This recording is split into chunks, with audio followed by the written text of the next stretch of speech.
Let me mansplain. Oh my god. Becky, look at her. It's the Let Me Mansplain Podcast. Hello? Persona non grata, mi casa su casa. Yeah, you're saying about West Side? Nah, but to a side, but to Indwang, I don't like his presentation. I feel like out of Griselda, I prefer the presentation on how niggas present their boss. Obviously, Benny and Conway, but I appreciate West Sund's thing. I appreciate it. Yo! Hey, yo, you see West Side Gun, it's just that at first it was like super cloth talk, and then he got better at the actual skill of rapping. So then he actually made it more easier on a lot of people's ears that don't believe in cloth talk only. Because another person who can do the cloth talk in his way is A$AP Rocky. That's why when it comes down to like actual rapping, no one really considers A$AP Rocky there. But then when it's time to talk cloth, he can do it. Very well. Very well. It's just that one thing I don't like about high fashion is that it's mad feminine. Dog. Like niggas come here to justify wearing dresses, fit and purses and all that weird shit. Like I get that you pushing the boundaries, but But Gangstalicious did predict, or the Boondocks did predict this, so bro, the Boondocks predicted so much. it's the Black Simpsons.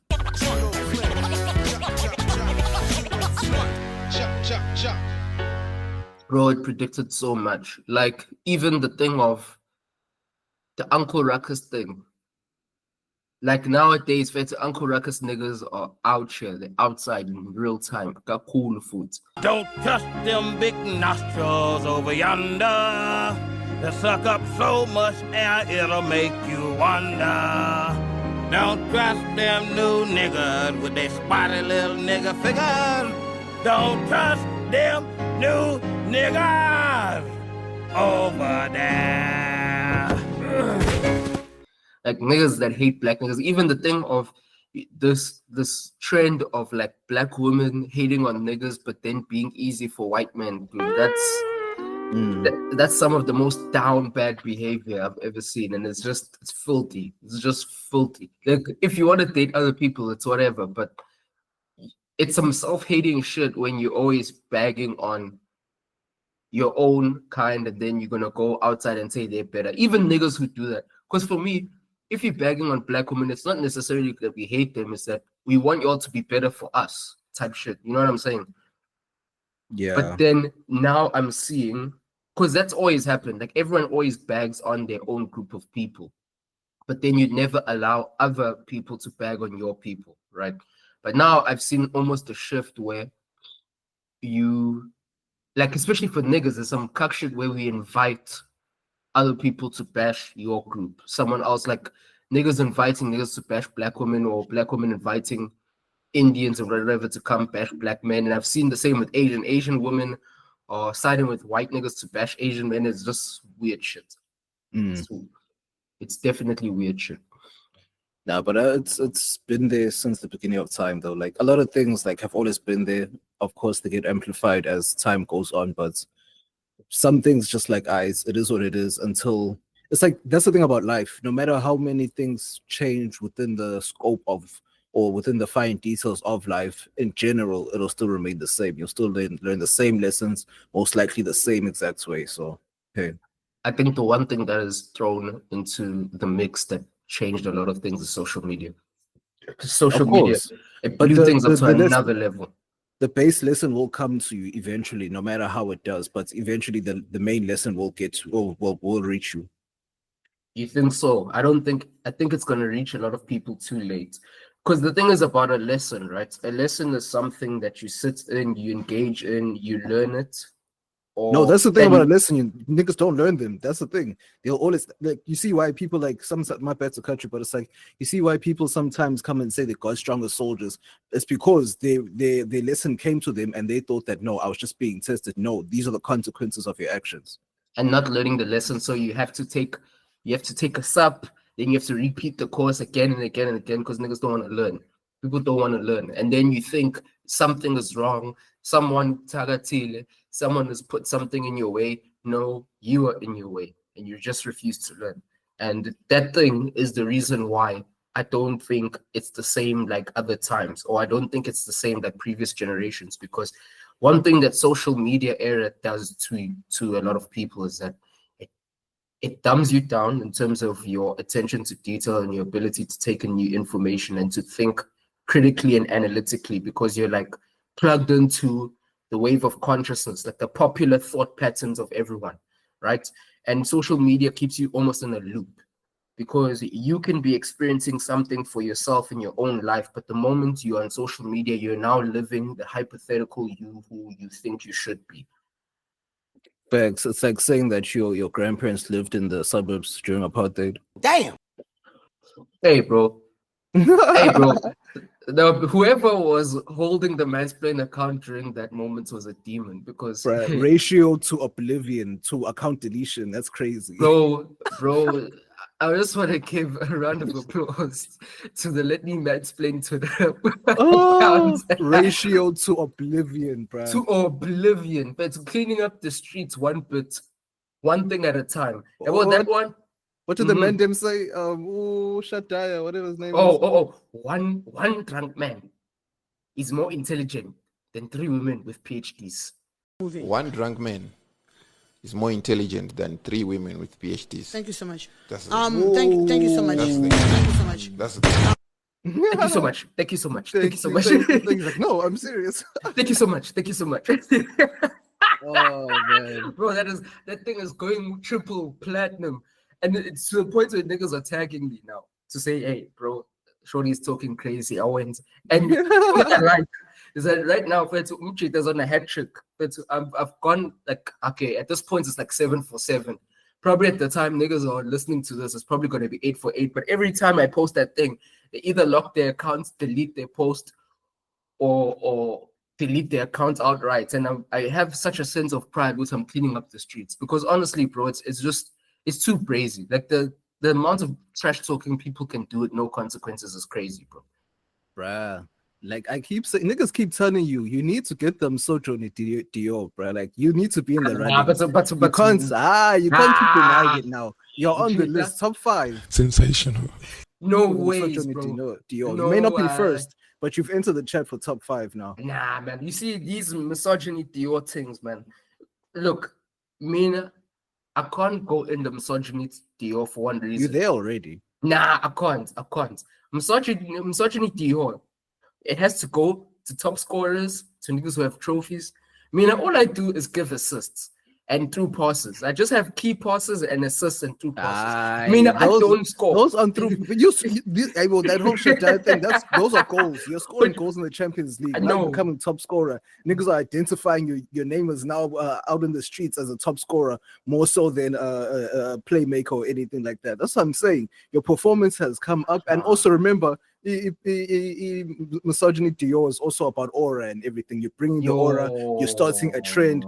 You have to tick off a checklist. It's not just goals and assists, but you are scoring goals now. You see? I'm cheating. First of all, that wasn't even my video. That's that nigga's video. So if anything, I'm assisting him. Hey, bro, a lot of memes out here have lived on the internet for years and years and years, and then as soon as they're using the correct context or the funniest context, then they blow up. Now you made man's blow up again. How, bro? It's crazy. No. We need to vote. We need to make that poll. End of the year in man. November. We need the official misogyny deal. No, man. I think Mansplain needs to host us. Nah, man. I really think already the misogyny Dior is going to, that void nigga is always gonna get the misogyny Dior, bro. That nigga is the Messi of misogyny. There's even times that I clutch my pearls, man. That's insane. Like I don't consider myself a misogynist by any means or form, but like I'm a misogynist in like feminist, new school feminist terms, like that thing where I just don't take shit, like at that level. But like there's niggas who are actually misogynists, and those niggas are not on social media. Like, Fetu, have you ever, when was the last time show up to a car wash, shisanyama, cam chairs are out, a nigga might pull a hubly or not, fair to, and there's no whiskeys, there's no spirits, nothing, fair to. Niggas are sitting there with Heinekens and black labels and Hunters. But see the misogyny there. Fair to. Those niggas are all top, triple platinum misogynists. First of all, then those answers. If there's a hubly, there's no misogyny there. There's no such thing as misogyny in a place where there's hubly. Niggas just sharing hubly, sitting and smoking a pipe, passing around a pipe, putting a pipe in their mouths. There's no misogyny there at all. He said it was gay. So what? Because niggas will get roasted for that. Okay, fair enough. But without it, and then you sitting with the niggas who are crushing the weed in their hands, not even the scissors. Niggas are rubbing it around their palms. That raw. You know, if it's a serious, going triple platinum on the misogyny tip. Yeah, it's either a black label or a Heineken, and then the weed someone's crushing. Oh, you can still crush with scissors, but the small scissors are now attainable. Niggas can do the small. It's not our time. It's back then when we had to do it by hand, everything by hand. We had to, we had to fold the Rizzler and like lick it where we want to tear it to, it was a lot. And also the long pinky nail. Oh, that's old. Yeah, that nigga fits. But niggas are still. You see, it's like, you know, when you think of certain things, like with Ronaldo, you knew it was demon time where it's long sleeve shirt rolled up 3/4 with the white tape, the noodle hair, and those mercurials. You see, that was the kit for a nigga who's going to war. Number 7 on the back. The long sleeve with the thing, the mercurials, and the ankle tape. See that white ankle tape that you used to put? That was the kits, Jay. Those are all the starter pack for Ballon d'Or. Misogyny Dio, Fetu. We have Gucci number 1. Jay Fetu. It's that bucket hat. See that bucket hat? See that? Well, I'm not online that much to. It's not even online. I'm not even talking about online. I'm talking about live niggas that you live. Fake niggas with bucket hats. Shy bucket hats, camp chair, vest, shorts, bucket hats, and not even shorts, because especially Durban niggas. But Durban niggas will be in long jeans, no pack. That's the kids. That's my kids sometimes. Like, bro, like when I legit don't want to wear kicks, I just leave the house. Okay, and it's not always just the bucket hat. Sometimes it's the bucket hat, and sometimes I don't know what the sun hats. The sun hats with the string. The K-Way sun hats. Yeah. Yes. That was my kid back in the day. Socks and say, niggas are exposing themselves. Sensational. Serious Ballon d'Or contenders. Misogyny contenders. Bro, there was the kids growing up, and then you realize, I know I don't have to dress like this all the time, but I can mix it in between. And you see, when the niggas in high form, see the ones that are in high form, they do the sun hat, K-Way, or they do the K-Way beanie, then they do the vest, then they do the shorts, and then they do the white sock. You know, the crisp white sock. No pack. Oh boy. The Adidas ones. Oh, the sliders, boy. Yep. The Adidas slides. The black and white stripes. My man. You show up there, the boots is open, and you know when it's a serious starting lineup or a starting formation where they're going to cook. You see the boot, my man, has no space to put groceries in it. The boots is just sitting with the subwoofer. Can just have that enough space just at the end to fit the cam chairs in. And then the last number of it, the long pinky nail, yes, lap of it, sensational, some of the most sensational misogyny you ever hear. Things that I'm even shocked at. It's like there's things that I hear that I'm shocked, like and it's like, and have you seen sometimes before we start the show? Have you seen sometimes where you go with your homies or you go to your homie's hood and then they just start like showing a whole different side to them that you've never seen? A whole different side with like, this is what you really think. This is what you're on. Like in other spaces, you bring him niggas articulate, he breaks things down in a specific way. The nigga even knows how to hit or problematic misogyny and backwards, blah blah blah blah blah. But when he's with the Lao, you can see he's balling out, crazy out of his mind, out of his mind. Man was 20, he was 2017 Pogba. Boy, I know he was 13, 14. Oh, he was 2012 Messi, dog. Like too many goals. Like that shit shocks me so much when it's like how you and your homie, you guys are always just cool and everything. Then suddenly when he's in his hood with his homies, the shit that he says, and it's like yes, it actually tracks to how you act. You just calm though. Exactly. Bruh, but let's start the show. But anyway, as always, man, you know what it is, and you know what you're in for. Today we've got something special, man. This one has been marinating for a long time, and we're about to pull it out the freezer, and we're gonna put it on the grill, man. We're gonna cook it sensationally, vivationally, creationally, audaciously. And my English is on that level that you niggas don't know whether those are real words or not. As always, we back in it again with yours truly, Bavaria in your area. Let's go. This is Wesley Sniper. I shoot him from a distance like Roberto Carlos. And this is the Let Me Mansplain Podcast. Aibo, Eli. The nigga will use words he don't really know. Ungangimizi mina la ikhulunywa khona isingisi, ungangisho kuthiwa ngabe uyaphi. Manazi ukuthi niyokhuluma isingisi, ungangibisi ngoba angifuni ukuba lapho.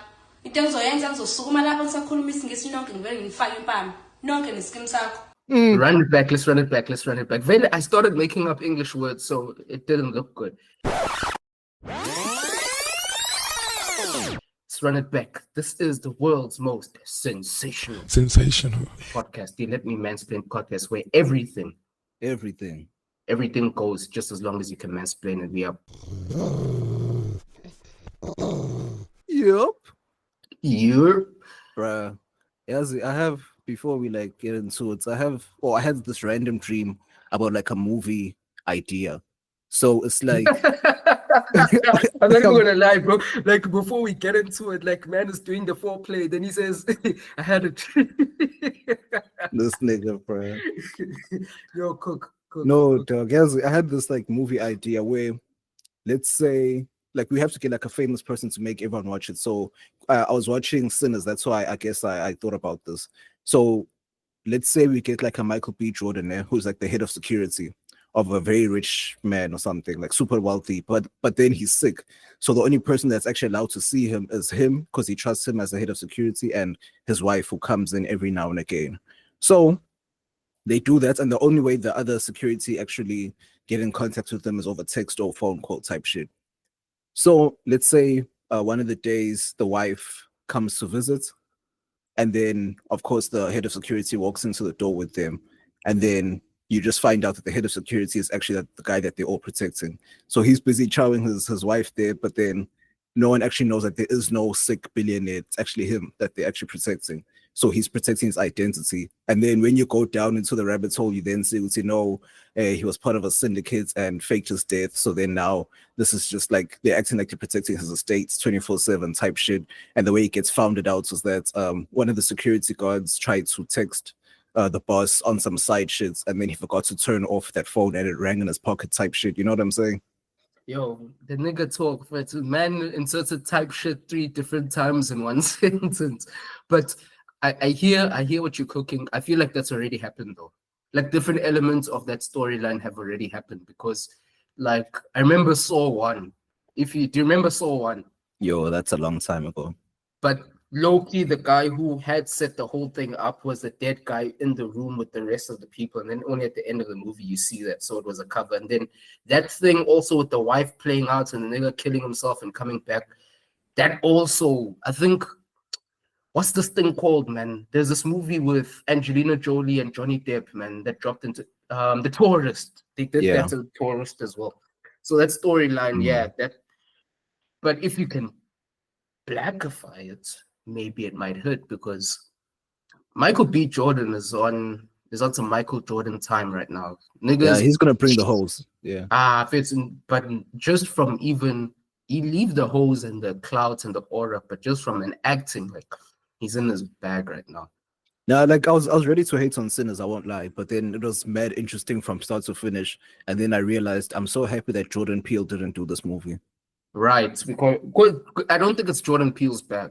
Like Jordan Peele does social commentary through comedy and movies. Like he's got a specific bag and he's good at his bag, but I don't know if he can do the mainstream appealing one where he's not really reinventing the wheel. And that's what I'm saying. It's like I don't have to think too much and the deep meaning behind the guitar and all those things. You know what I'm saying? It's like I didn't have to do too much. It was what it was. There was basic shit. There was cool shit. Velo Michael B. A lot of his movies are just basic, but then he just does it really well. You know what I'm saying? Yeah. So Sinners was a dope movie. It was a dope movie. Like they obviously hyped it up because it's black director, black And that's good. Yeah. movie house production, whatever. And they put like a different cultural spin to an age-old phenomenon about vampires or whatever. So I like that. My But vampire. my vampire of it, but they didn't really do like the woke social commentary thing on it. It was just the same thing from a different perspective. Obviously a little bit of the clan stuff and whatever, but it wasn't over the top where they pushing too hard. Like Black Panther 1 fit. The first even the second one, like I couldn't finish the second one. yeah, it wasn't even Black Panther, it was Black Panda. So sad. I got pros in Atlanta. I got bros in Atlanta. Panda. Panda. I got broads in Atlanta.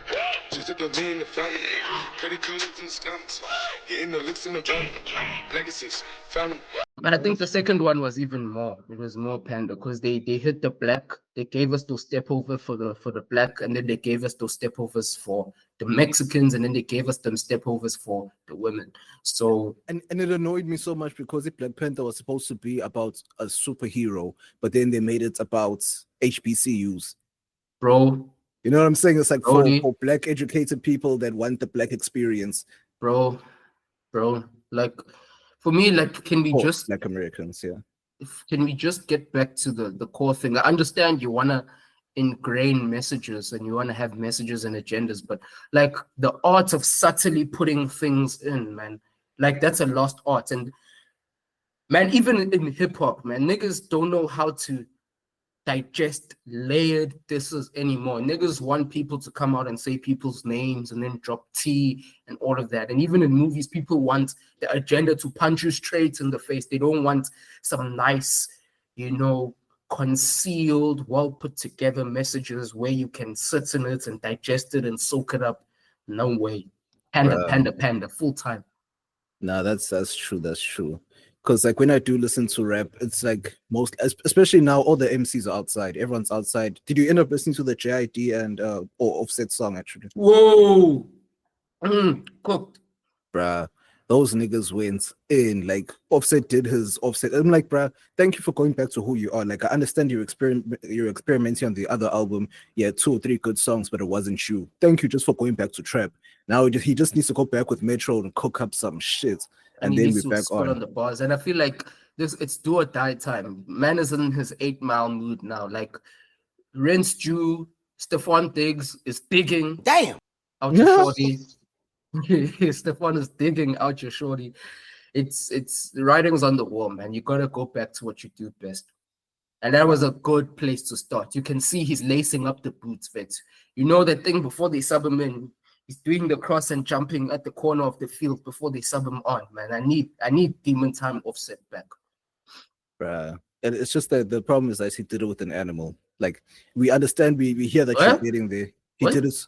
No, like on the track with JID. Oh, yo. What the hell? What in the bestiality? Aye, he did it with the what? Nah, man, he went there with the soldier, bro. Like he went there with the killer, with the who smells blood and he goes for it. So it's like I know he did well, but JID got him there just on the rap tip, on the technical shit. But bro, I'm just waiting for this the Clips album, July 11th. Boy, like it's very rare to get real nigga music, bro. Like just for us gents, you know what I'm saying? Like J. Cole does it a lot. He makes a lot of gents music. The last album, before this, might delete later. It was the off season. Straight up real nigga music, bro. Straight up, like there's no pandering to women, nothing. It's just straight up rap. And that's what I liked. Like, But my biggest sorry to cut you, but my biggest problem with that, it's exactly with the Hubley thing, man. It's like niggas aren't really niggas like that anymore. Like the conversation pieces I'm hearing about this Push rollouts, which is a sensational one, by the way. Like shouts to Push's team, shouts to the Clips team, not only them, but also everyone from marketing to setting up the interviews. Like this is a sensational rollout. I love how they're doing it, but I hate now how, the numbers chat has come into hip hop so much, where it's like niggas are discrediting a sensational, almost generational run, and they're saying, "Oh, he's a Twitter rapper. He just grabs headlines from speaking and whatever." And I'm like, bro, you just don't love this. Niggas don't love hip hop anymore. And they just don't know. Like, because Push has always been the first person to speak about some shit that he doesn't like. Always. Yeah, always. He was always first with the Birdman, and like he's always ready to defend his people. Like, and that's why people are like, how? But he was defending Kanye for so long. Because he's like, no, I really thought that he was my nigga until he started doing some weird shit that I couldn't even quantify in my head. So it's just like, you know what? Let me let him go and let him do him on that side. Because it's like, bro, I remember when they did the flashback to the Joe Budden podcast, where he was like, bro, everyone's not built like me. But it's like, if you're my homie and I know that you don't get down like that, don't come with me. Don't come with me when I go out. You know what I'm saying? Because I'm gonna hate you. Because I'm gonna meet some niggas I don't like. They're gonna want to scrap up. Then Zizo, and then I'm gonna get active. Zikale, and then you're gonna run, and then I'm gonna hate you. So I like you, buddy. So don't come. I'll see you when I get back. We'll play basketball the whole day. You know what I'm saying? So it's like, I get that, but for him, it was always something of principle, where it's like, if you're with me, I ride for you. And it's just funny how the dynamic between him and Malice goes. Like, it's just like the older calmer brother, then the younger brother. It's just a wild nigga. It's like, and did you see that clip where he was calling Travis Scott a hoe and all that shit? And then his brother's just laughing on the side. Just laughing. It's like, hey, bro, we had this conversation, but he's a grown man and he can say whatever. You know what I'm saying? It's like, Menace is just there to rap. Pushes us on a mission. But Menace changed his life, man. Man is a Christian man, God-fearing man, married, wife, kids, faithful to the thing. Man is just here for the pure sake of the game. He loves the game. He wants to push the pen. He wants to push the art. Everything else, he's not with it. And is he pushing that art? Oh, no pun intended. His pen is push. Hey, they can break down that line into a whole bar, into a whole 8-bar, whatever. But they'll break it down into a brick, from a key to a brick, and stack it, make houses. But in other news of what's happening in Circle, and I hate this nigga. I hate this nigga because I love his music, and he always swear by the boy, but the nigga does such corny shit. Like, I have to separate the man from the music. But did you see the topless photo that Drake dropped? Then tell him where you get your abs from. Bow, my god. Oh my god. That nigga is consistently giving layups to all these K-thought niggas who want to cook him. Oh my god. That's why. Bro, how do you have flabby arms? Your arms are not cut. You're not whatever. Bro, I remember your belly button, nigga, like the BBL Drizzy, Metro Booming's BBL Drizzy even goes harder now. Because what on the earth is that? I remember in the very early stages of this pod, I remember telling y'all niggas. I remember y'all niggas were saying, like, we're just naming all the rappers that were in shape and weren't in shape. You're like, yeah, Drake is in shape. I'm like, niggas, that's fake. Like, he got his abs done. Y'all niggas were so shocked. I'm like, yes, those are fake abs. And like, I don't know how you guys, because like when you just see the ratio of why do you look like, it's like even French Montana now, he also got his body done. It's like, why do you look sculpted, but it doesn't look like you've lifted a weight in your life? In your life. But to be fair, when I talk about Drake's in shape era, I'm talking about Views Drake. Views Drake was actually getting busy. Yeah, when he got the beard and everything. Yeah, that's when he was getting busy. He was in the gym and he was actually getting shit done. But now, bro, you're getting your body done. Bro, have you seen Lil Yachty got himself a chin? Yeah. I saw he did like a whole face beat thing. I mean, he does look got better. Himself a full beard. He looks crazy. But let's break this down. Let's mansplain it. I actually want us to have this conversation about cosmetics, doing cosmetics as a nigga. Obviously, most of ama-cheaters should say bethu izinto zostangshini, izinto zamachelo lezo. Because as a nigga, why is your goal to be pretty? But Stangshin, how old are you? I would have Yes, fucked the update that, man, action. That's such a Would have fucked the 2010 action. word. That's such a Would have fucked 2010 the word. action. But It's crazy. but for me, it's like, where's the line of what's okay and what's not okay? Because let me give you an example, right?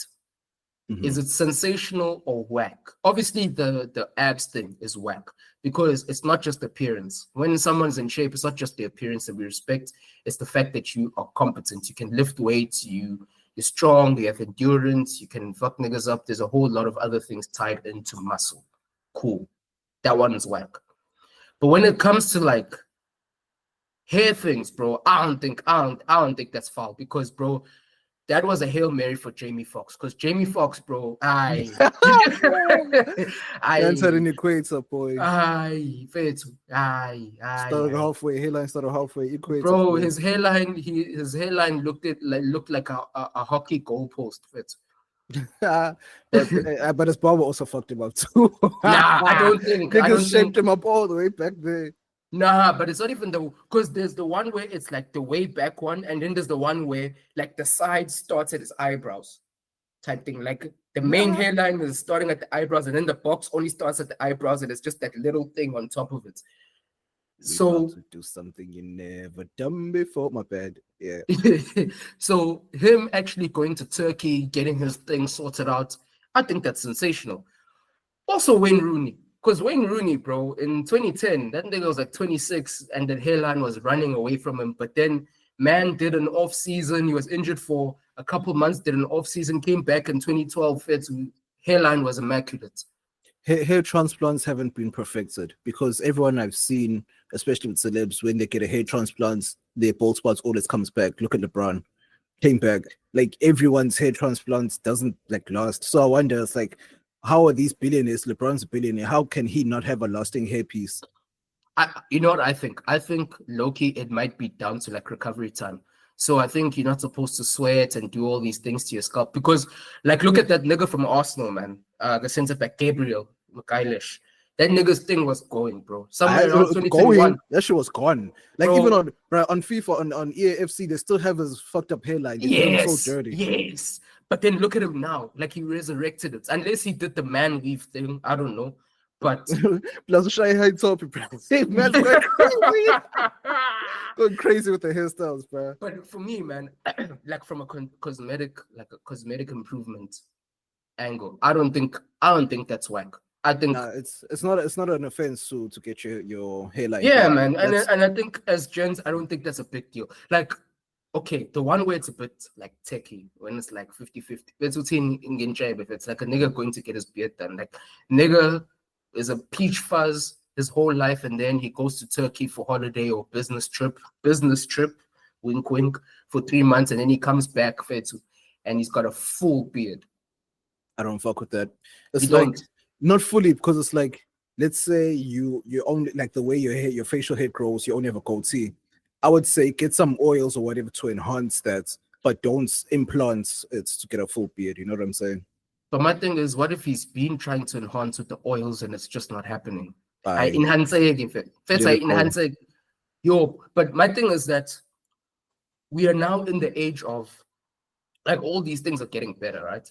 Obviously, if you are like one of the first movers to go and do that stuff, you're gonna get some foul looking stuff. Yeah. But as the things get better and they start to look more natural, like, where is the line drawn? According to Jamie Foxx, in the middle of his head. Sensational.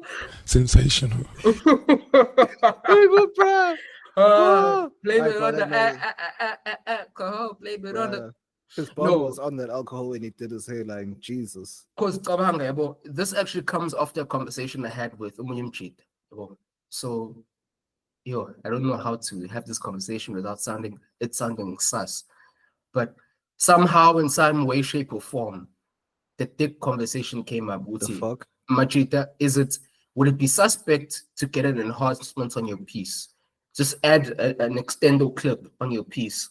And obviously, A Dominican Dick Lift.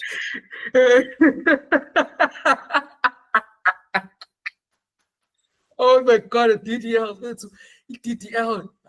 No, man. I'm I telling think you, Dominican Dick Lift. Dominican Dick Lift, that is sensational. Not the bro. Oh, Jesus Christ. Pause. Hey, go. Doesn't that make you gay? Ah, nasty. Pause. But nah, Look at you but, getting ideas, bro. oh come on, man. You see, this is why I said with you to like we touch line for it. It's very difficult to have this conversation without it being sus. But my question is it foul? Like, obviously, you don't have to announce it to the world with, hey, niggas, I went and I got my piece done. But I know on the down low, a lot of niggas would go and get piecework. I would say hairline is definitely fine. That's okay. But when it comes to a beard, it's like you're doing too much. It's like, yo, man, just thug it out. You've been doing without a beard for so long. So just get some oils or just get some proper hair growth shit and go ahead and do that. If not, then just let it go. And what if also, they do transplants? They do the transplants of the hair follicles and the chin, bro. For me personally, I rock with it. If it looks natural, it looks alright, and it elevates your look, man. I'm not against it. nah, I say it's like if you have you have to consider the shape of your facial hair. It's like if your facial hair doesn't even have the capacity to go to a full beard, then no, don't implant a full beard. Only implant or enhance where you have hair actually, and then keep it as is. Like, so it doesn't just look weird. You know what I'm saying? Because like, you know, have you seen like with American rappers all the time? They always come in barely any facial hair, then suddenly boom, full beard. But my thing is your problem the principle of getting facial? It's like, bro, it's like it's okay to not have facial hair. Like, you're still a man at the end of the day. There's no man on earth that thinks with 8 years if I only had more facial hair. Like, yes, I wish my beard connected, but the way I shape it now is okay. It's fine. You know what I'm saying? But man, my whole thing is if it doesn't look weird. I think beards are one of those things where there's not a principle tied to it. I personally don't mind. But Bruh. what are you saying about the extendo clip now? Nah, man, that's stupid. That's stupid. Cause like if you want to be a porn star, sure, go ahead. But then now niggas are being too influenced by Drizzy getting a DDL, bro. Nah, bro, it's okay. Yeah, all right. But I'm okay with even if like you're 300 kg or something and then getting gastric bypass surgery. Yeah, all of those things. Yes, I get that. Don't get gastric for the abs, but just get gastric to tighten up. You know what I'm saying? The abs are unforgivable. The abs are it's unforgivable, man. It's next to those niggas who are doing that synthol thing, like where they're injecting stuff into their oils and shit into their muscles so they look bigger. Then a man's arm looks like an elephant trunk. Bro, those types of things, like there's certain things like where you can't cosmetic your way out of it. There's certain things that are about grit and hard work and determination and your ability to be disciplined. Those ones you can't fake it. Nah, bro, but I wanna go into speaking on such things. I wanna go into this week's installment of You Will Be Judged. Who's gonna be judged now? Right. This is not even just one person. It's multiple niggas. And I want to bring the whole I guess it's like the I don't know which side of Twitter we'll call them, but all the niggas, all the South African men on Twitter, please come to the stand. Right. Front of the class. I only have one question only. Why are you gay? Are you gay? Why are you gay? Betty, bro. What's wrong with niggas? Bro, everyone is now acting sus, commenting over Transformers pictures saying it's 3 drinks. I'm gonna end up chowing this. Man. Niggas are hiding behind the drinks, fit. Blame it on the alcohol, fit. No, but my thing is like you're of sober mind while tweeting this, and you're standing firmly on it. And you're even the other question of niggas, if gents, how many back shots would you take if you get 1,000 rand per back shots or something like that? Niggas are having hypotheticals for being booty warriors. That one is crazy for me. That one is crazy. So niggas are saying they're gonna have generational wealth. Niggas are trying to be benderpreneurs. That's crazy. That's Ah, crazy. yeah, That's yeah, yeah, crazy. yeah, yeah. No, bro. But my thing is like, yes, there is trolling, but then at the end of the day, there still has to be that line that we have to draw, because now you're playing into this thing of, yeah, we told you you're like gay. We don't just call you gay for nothing. You know, chicks will say that. Yeah, Type man. shit. And there's been like, I don't know if it's cloud seeding. I don't know. They put something in the air or something in the water. But there's been like a soft launch fit for homosexuality with niggas like the past week, man. Some of these hypotheticals I've been seeing, and some of just these takes, man. Some of these takes that I've been seeing, Boity. And the craziest thing is some of them are not even connected to trolling. I do understand that a lot of it is just trolling and it's a spectacle now, so everyone is adding their piece. But there's generally niggas who can't tell the difference between a transformer and a hun. And that for me is, we're getting into dangerous territory now, because a lot of you niggas, you niggas are trapped by the wayside. Bruh. Niggas, I know niggas are just exposing themselves and saying what I know. Like, I'm just gonna blame it on the alcohol, blame it on the like, you see, like they're plotting, niggas are plotting Vele. They know it's gonna be easy to chow. Except boy. No ways, man.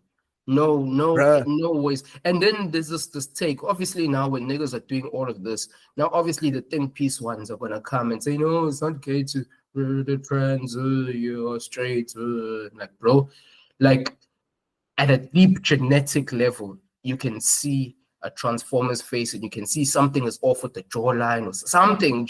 Exactly. That's what I was gonna Like, say. I was like, you're confused when you look at them. It's like, yeah, you look like like a chick, but there's something that's not, I can't articulate it, but there's man. you can see the male Man. structure here with eye. This is There's not something. softness here.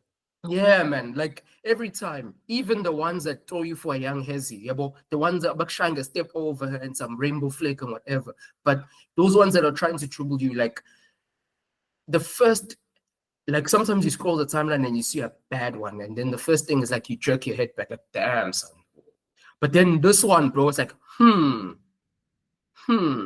Bro, that's what I'm saying to, like, it's like especially the one that niggas were salivating over, bro. Like, when I was just scrolling, I'm like, something's up here. Before, like, it was known that I know to transform. Well, of course, the caption was there in Transylvania. No, that one, there was the one where there's no caption, and I'm like, at first glance, I was like, no, something's not right. And then I went to the profile, and then I saw the flag, and I saw the post, and I was like, yep, I guessed it. Yeah, see, this goes back 2-3 episodes ago when we say niggas do not do their proper checks.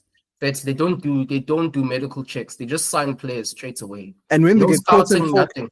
Bro, and when they get caught in 4K, niggas are not remorseful. They're just like, oh, oops, they sorry. Fit. Like the number one thing, Fit, if you want to, not that I know this from personal experience, just high five shorty first. Then when you see the hand is bigger than yours, that's when you know it's a hell. When you're suspecting, high five shorty. I know, bro. Niggas are really going through. I don't know what niggas are going through. I just had to bring the Twitter niggas to the stand, South African Twitter niggas to the stand, and just say, leave that shit. It's foul. It is foul. And then obviously, niggas are now trying to beat the case and asking, okay, but if she's been transformed for a long enough time, and the hormones have been in for a long enough time, where's the problem? And I'm like, hi.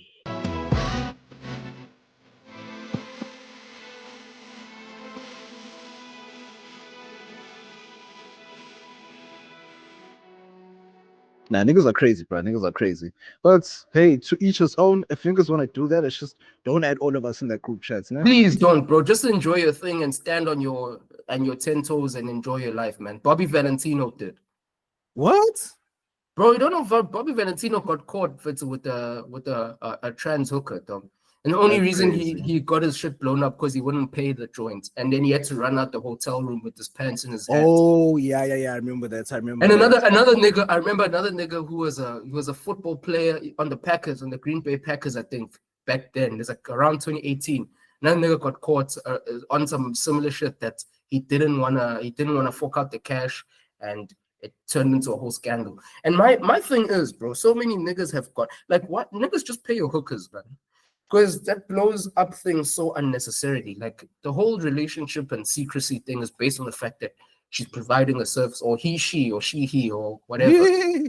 They listen.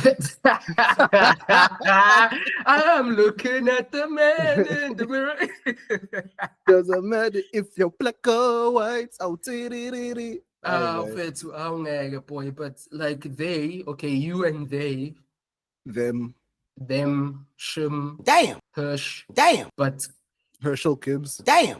you. But what can I do with you?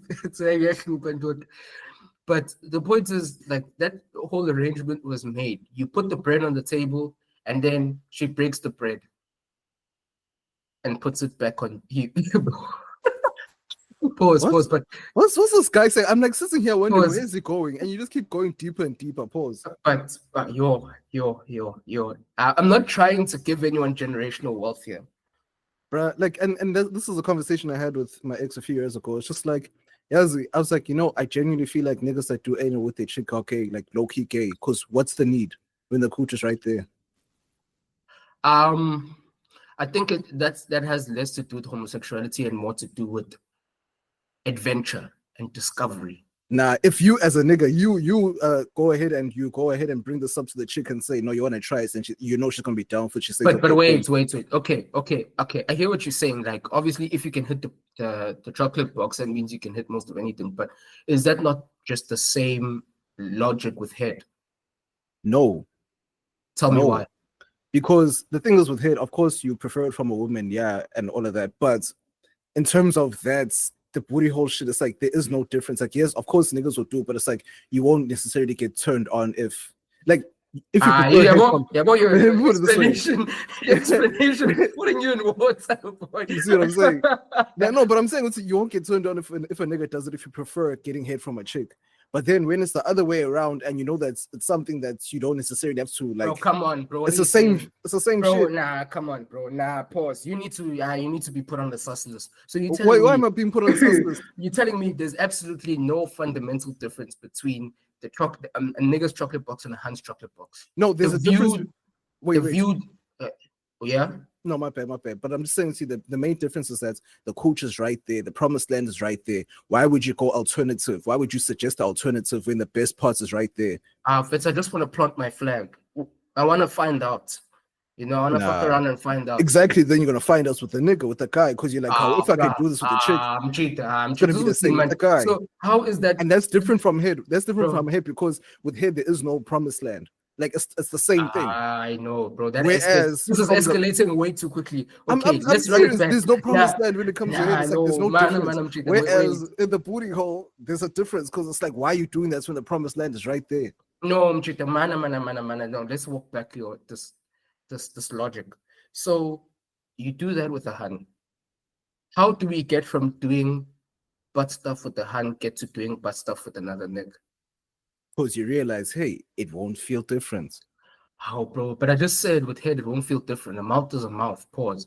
But I'm not just because I enjoy head from shorty, it doesn't mean I'm gonna go it's not adventurous, bro. No, if the pussy's right there, the pussy's the best place bro, on planet Earth. At some point in history, all niggas did was put it in the cooch. And someone said, hey, I wonder if I put it in shorty's mouth, what would happen? And then that was bro, now we're going into uncharted territory. Before long, that became the normal thing. So my thing is, anything you do, as long as it's on the hand, it's cool. Unless it's like a pegging thing, like when she's giving you back shot, that's when we like, no. And that's what I can't really articulate my thing properly. Pause. Damn. I can't really articulate my points properly, but I did, boy. See, getting cool. I know. Let's leave this conversation, dog. Bruh, but on moving on to some weird shit. Did you see Vinny and Benzema got exposed? What happened?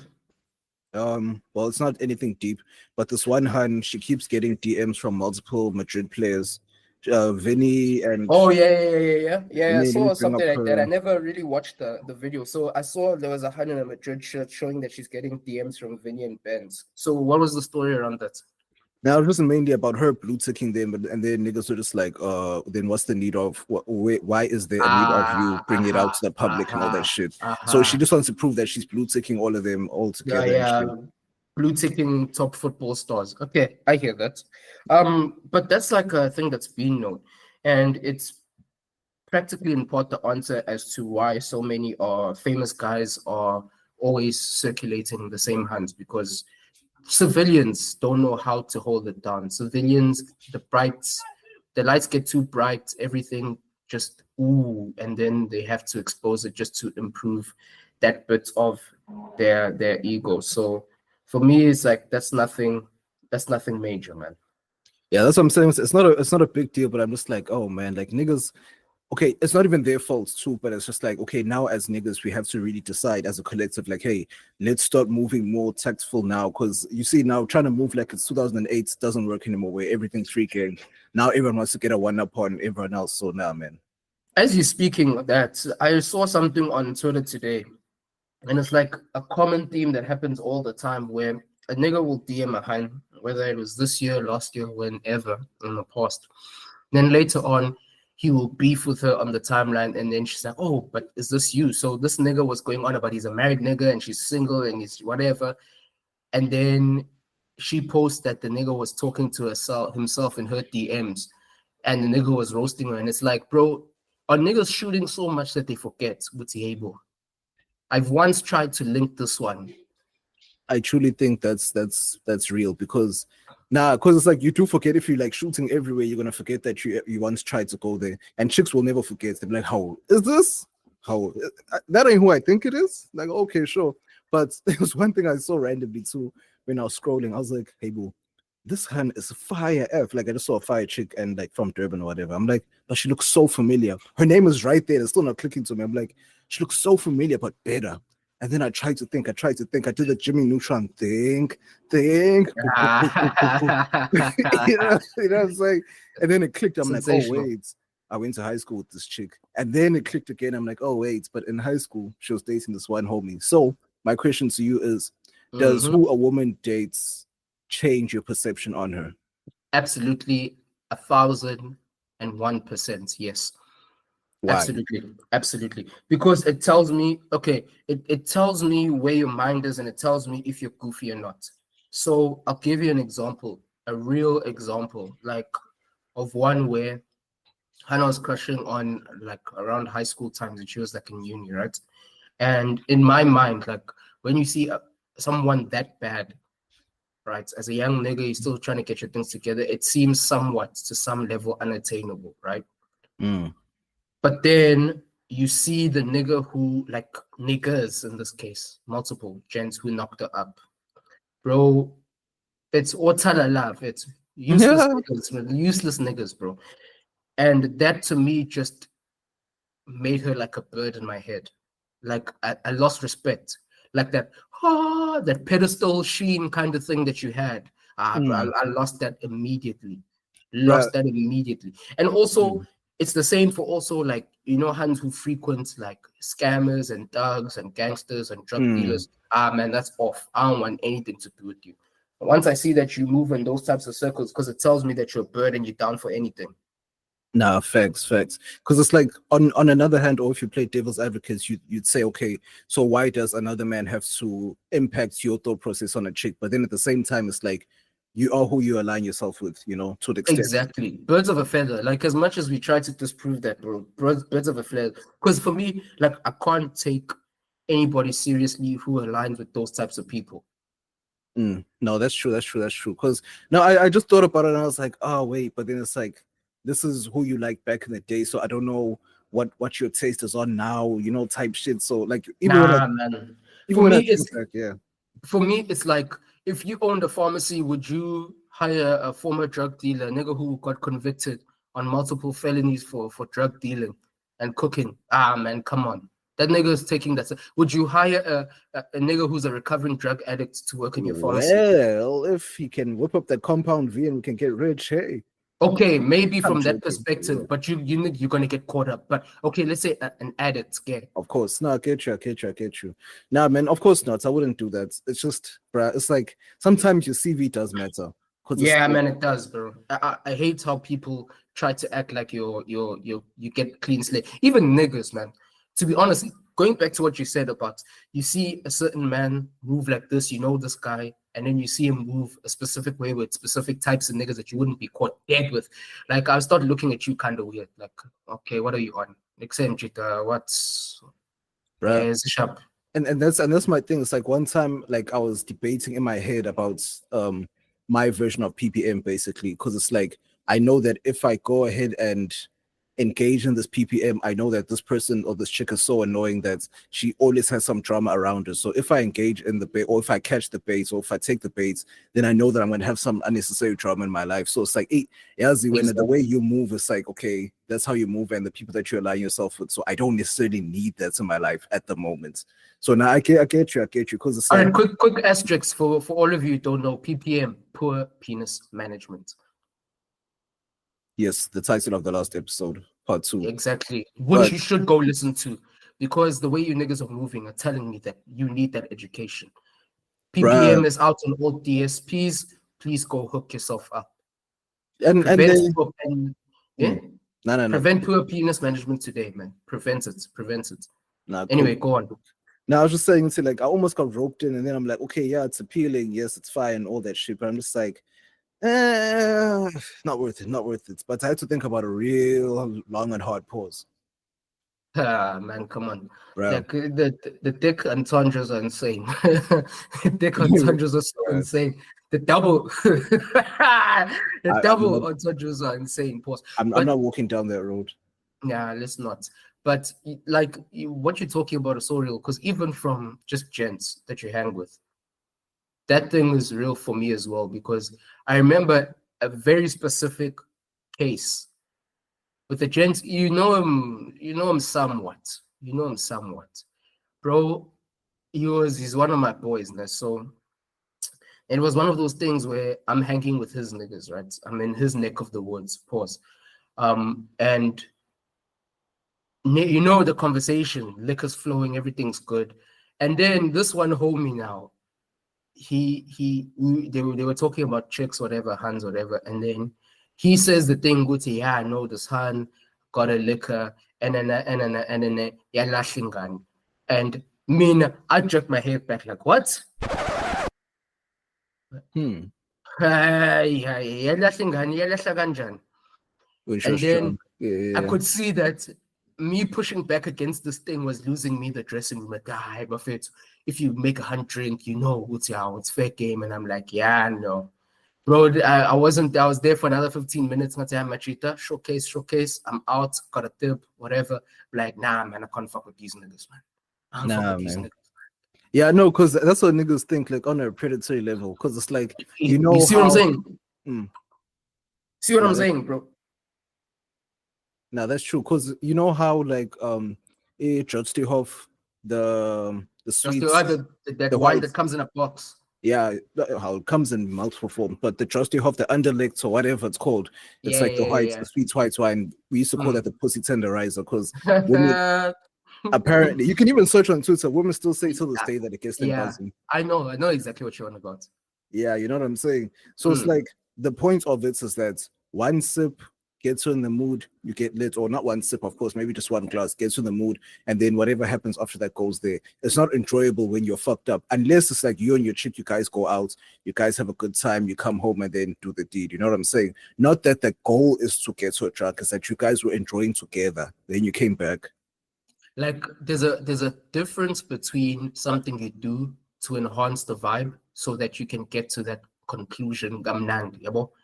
Like, everything you do, from the perfume you choose, the music you do, dimming the lights down, fair to pouring something to drink, rolling up something to smoke, whatever, all those things, if you're doing that to enhance the mood so that she gets more on the vibe and you get more on the vibe and you have a better game, fine, cool. Everyone should use every advantage they have. But now when you're talking about dumbing her down so it's easy kill, see what I'm saying? And niggas just, and that's like, you're right. It's like when we first began with that thing, like, you just get shocked when you're hanging on. Some niggas that they just say is left field things. Like, after the nigga said that, I was waiting for the crickets to go off, like it's awkward, but niggas started laughing more, and niggas even got more brazen to say more wild shit. I was like, nah, man, I need to get away from these niggas. And damn near, you see it. And one of the niggas even went, on about that Porobella Spanish fly shit that they put in Shorty's drink so that she can get even higher. And I'm like, yo, niggas, man. But my thing is that, do you niggas not have game, like, at all?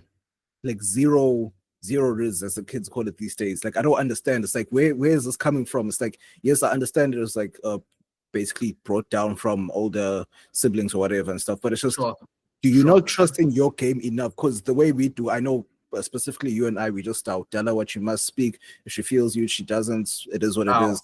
Next, you know on to the next one. Yeah, on to the next. Now niggas have to now. It's like trying to match fix a game where the right words will just, you know, you get a penalty or you'll score. Niggas are playing like Juve instead of Madrid, fit. And then the problem is when you match fix long enough, you're gonna get caught and you're gonna get relegated to the next division, fit. Hey, you know they got your mans. They got your mans on sex assault charges. Yeah, the nigga you be hanging with. The nigga you be hanging with. Facts. Fuck da mundo. Because for me, man, match fixing at that level, forget about the ethical and moral qualms about it. Forget the fact that now you're staring down jail time where other niggas are going to manufacture and match fix you. Forget all that, but there's just a level of satisfaction when you cook a play and you open the midfield and you do a defense splitting pass yourself and you set yourself up. There's a level of satisfaction. Eye of the needle type shit. You know, eye of the needle. Oh my god. See, it's like you know, there are regular eye of the needle moves where it's like a birthday and you come back after a long hiatus out of, you know, ghosting, you come back, happy birthday. Those are small eye of the needle, like common eye of the needle shit. You know what I'm saying? You see, like when you're down bad, and you able to do a sensational remontada and you come back. Like Shorty was not feeling and you're able to do a quick one and come back. There's a level of satisfaction. Now when you're moving so crazy, bro, man. That is in the same lane as getting an ab BBL. And enhancing shit that you can actually get yourself, and there's more satisfaction when you can get it yourself. Okay, true. Bro, like, hey, man, anyway, But, man. bro, like, just on some judging niggas type shit, bro, did you see those clips of Simone going viral? Ooh, the hands of time, fit. Those receipts came back in 4K. 4K. Basically, for context, Yes, there sir. have been multiple clips going around of Simone talking cuck like she usually does. So I just want to preface this by just saying that she Let's is actually break down who Simone is. It's an influencer, some influencer that did funny influencer clips. comedian. Yeah. She's on Wild 'N Out, all of those things. Her brand has always been sit on the dick type shit, whatever. You know, that ratchet, fake ratchet shit. Yeah, fake ratchet, fake feminist, blah, Exactly. blah, blah. Yeah, She's on Summer Walker's first mixtape saying that she doesn't like respectful niggas, disrespect me, the coochie's purring type shit. You know, she's just on that type of time. However, she's a PK, preacher's kid. That's already number one. So niggas were already questioning why she does that. And I also, like I was saying at the beginning, I just want to start things off by saying she's the definition of moemish, bro. Like, you know, someone who just says shit just to say shit, and when she gets caught in the dumb shit, she just stands in it. You know what I'm saying? So it's just that she's had basically what happened was that she was saying that she's now struggling financially, and now she can't shop at these high-end clothing stores. She now must go shop at Zara, some dumb shit like that. That was the first one, basically, of her saying that. And niggas were like, how? Is this you? And then they did a rewind, and we got the old clips. Old clips, the interview with Nick Cannon. He can't have a 9 to 5. What? Why not?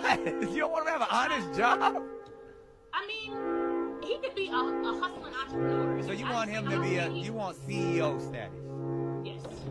Okay, he can't So he can't clock in and clock out. No. Damn, be Simone. Just my finances. Like the budgeting, you see how I am nitpicking every little thing. I've never been like that. We were in Bloomingdale's yesterday. I'm like, we have to go to H&M. I just don't have it like to spend the liquid. Yeah. of her It's saying, like, I can't mess with the 9 to 5 nigga. I need someone who's entrepreneurial, who's on I some need a boss boss. shit. Exactly. But then you can't balance your own, you can't balance your clutch and your accelerator. You know what I'm saying? Bro, So, and yeah, go on. No. I'm just saying, like, that just adds to the multiple things she does. Because also in the very same, I guess, interview, she was talking to her quote unquote best friend. This is like her 4th or 5th best friend now. And her best friend was telling her that she was down bad, didn't have a job, had a child, had to live with the parents, car got taken away, all that type shit. And she was watching Simone give money to other people. And during the time that she was going through the hardships, yes, she felt that she wasn't entitled. And then here comes Simone after each thing was saying, Jesus, that shit pissed me off. Like, it pissed everyone off. It's like, it's like, bro, it's like, are you and exactly, it's like, basically to round that up, it's like she just sits there on some. Basically, what happened was that her friend called her and said, okay, sure, things are looking up for me. And then Simone dropped the phone, and then she called back and said, yeah, I don't know how that makes me feel. So she wants to internalize or centralize everything around her and saying that, I don't know how you getting an opportunity or you bossing up your life makes me feel, because we were supposed to get it together. So basically, she wants to control what that chick has, or basically her success. She wants to control her success. So that's just one of the multiple things where you can see, this chick, she'll capitalize off of any motherfucking thing. Same thing with DC Young Fly's fiance when she died. She put up her subscription thingy on Instagram for them to view their pictures together and their memories and for her to speak on it. Why are you capitalizing on your quote unquote friend's death? And also, DC is your friend too, so this doesn't make any sense. Yeah, moemish, bro. Like, always trying to catch paper where she can. And also, over and above that, obviously, that's just the skivvy nature of the entertainment business. Like, people are always looking to make a quick buck off of anything, fake drama, fake beef, whatever. But also, it's that piece of low-key, you gotta be humble, man, because things can change quick. Things can change quick. And like, she was damn. She was talking crazy. And my thing is, obviously, for everyone, things can change quick, but for Hans, it's almost like a guarantee that things are going to change quick, especially if you're in the entertainment business. Because when you're in the entertainment business, one thing that you need to understand is that what puts you there, yes, in part talent, but a lot of it is your look. You look like you're the hot thing right now, and tomorrow there's going to be a new hot thing. And if you are not, or if you haven't doubled down on your talent and your ability to perform or create something entertaining away from how you look, you're gonna get cooked in the long haul. It's the same chick who, like, just a few months ago, she went and led a prayer circle in a blazer, a shirt, a tie, and booty shorts. How?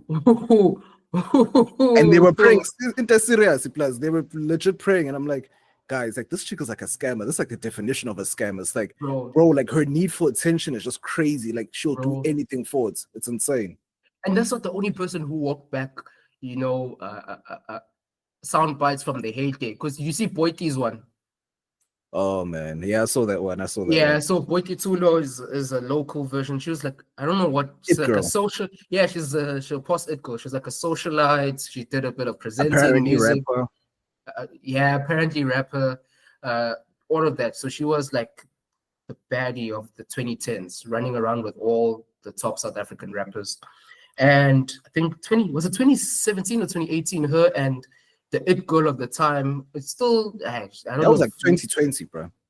Okay, but she was speaking to Mihlali. So Mihlali is a similar socialite who's the it girl right now, kind of. Not anymore, but yeah. Yeah, it's falling off, but lost the dressing room. Yeah, I lost the dressing room, but they were going on about the whole Olympics type shit, and she was speaking down to it like, I've been in this game, I know this, and she was talking about like boyfriend allowance that she gets every month, and she was like, oh, I get 50K, which is like her good expectation. Yeah. No, Michelle was telling her, I get 50K. Mm-hmm. And then Boyti was on some, oh, that's cute. Like, I would actually need like between 450 and 500K a month. You gotten a girlfriend allowance? And how much was it? And if you haven't received one before, what would be the girlfriend allowance that you would want? Many moons ago, I'm joking.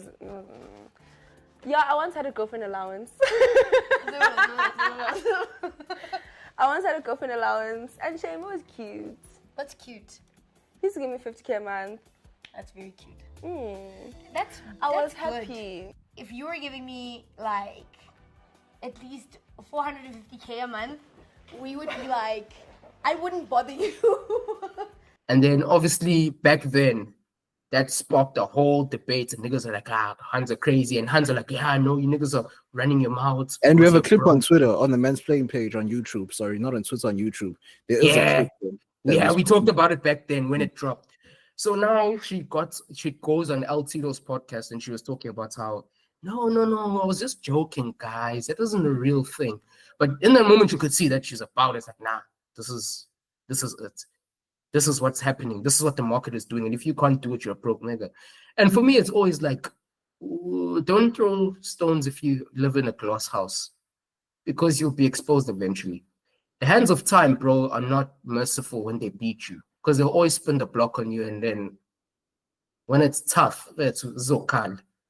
Bruh, like in terms of a Boity situation, I even said at the time, it's like she was telling a half truth, where it's like, yes, maybe in real life that's what she expects, but also at the same time she knew what she was doing by trolling. Like, she wants to trigger niggas because everything was about, money, how much money women expect. And it's like, of course, it's this weird astronomical thing to the average South African, whereas excuse me, whereas Abo Mihlali, they get to it, you know what I'm saying? They get to that bag in ways that's we don't agree in, allegedly, you know what I'm saying?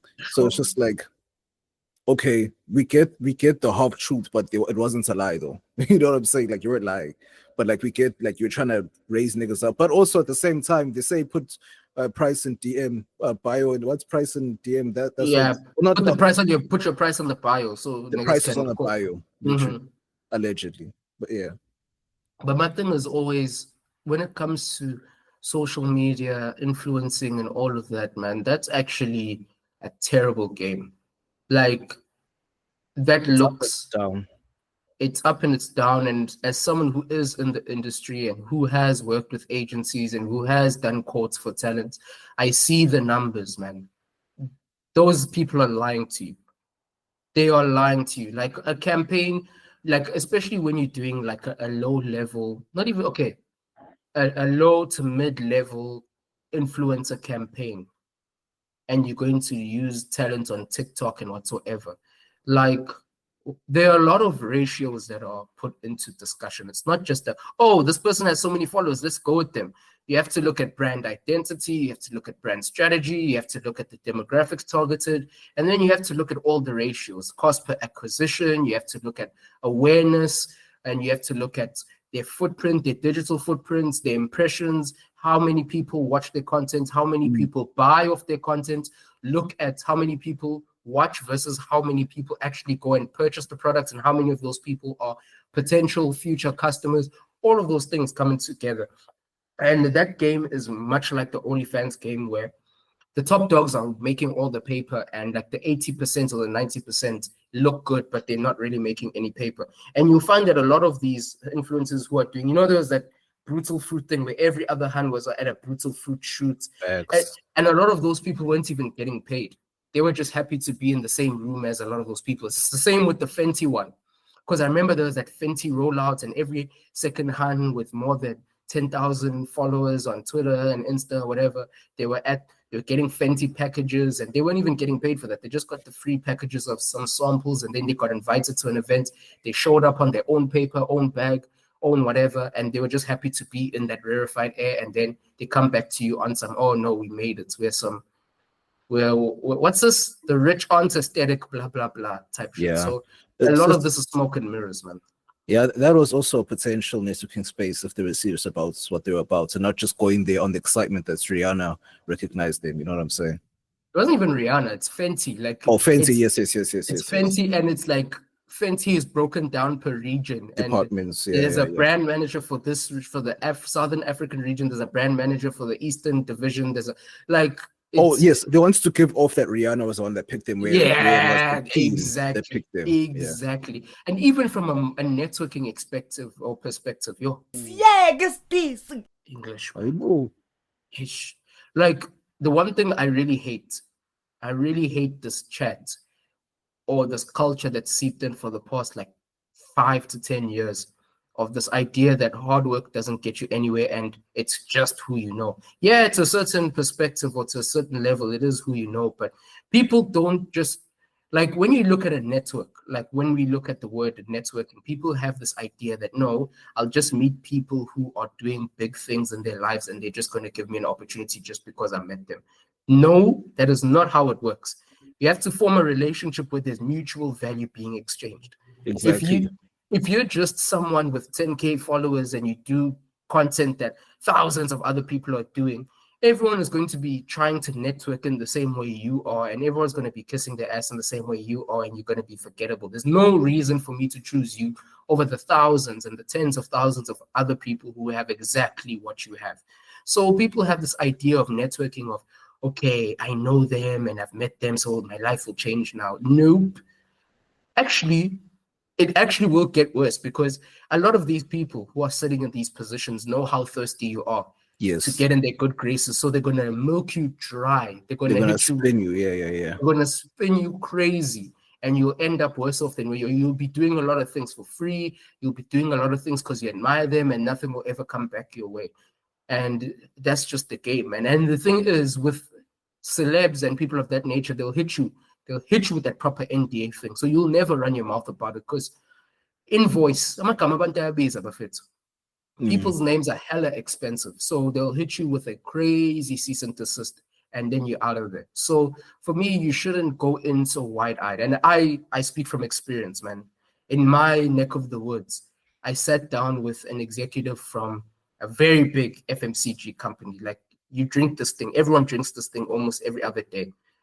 What you think it is not what I said it is, so I'm not liable for any of this. But a similar thing happened where man was carried away, showed his whole proposals, like, yo, I got in a room with a Fortune 500 executive. Oh my God, we're cooking now. This project's going to come off. I see them roll the thing out, and then quack, quack, quack. Niggas only call you back if they want you to do referrals, or niggas want you to do a little bit of extra work. But when it comes to, hey, let's sign this contract, let's get this popping, forget. So it's a real thing, man. So do your thing at your pace. Do what you gotta do. Do what you gotta do. Don't get sucked up by the smoke and mirrors too much, because the smoke and mirrors are dizzying, man. When the lights get bright, when the lights get bright, my boy. Flashing lights. What do I know?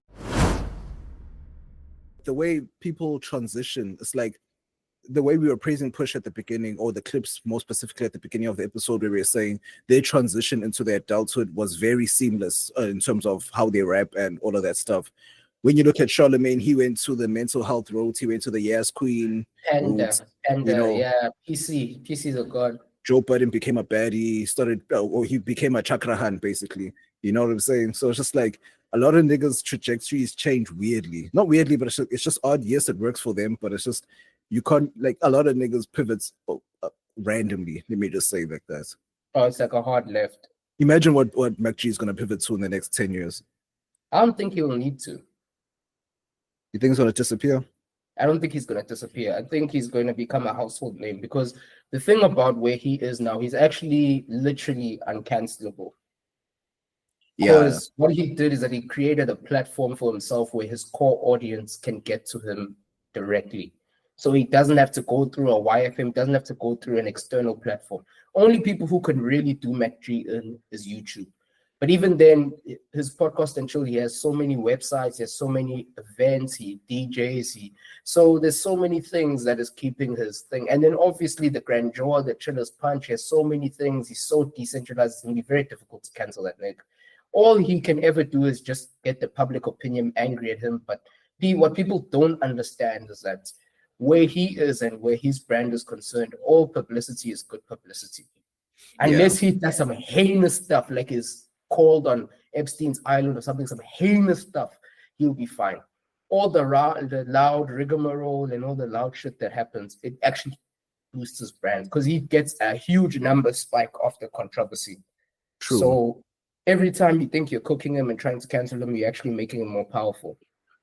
Do you know someone whose remontada is looking a little questionable? I won't say it's not shaky at all because they're now richer, but it's a bit questionable.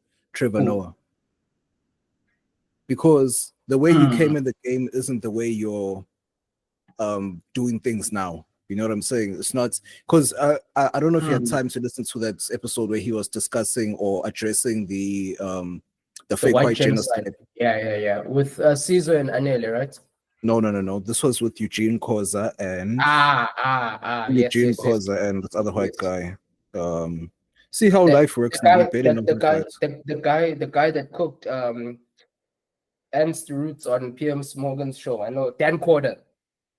Dan Porter, yes. Yeah, no, man's is hilarious, man. He does what he does, and he's very educated and all that shit. So I probably have like 20 minutes left on the episode. But my problem is, it's like you came in very one-sided, because I don't know the political definitions of left, right, or whatever. But I'll say he came in very one-sided, going against Uzuma, well, specifically, or the ANC or whatever. Zuma, so it was specifically, yeah.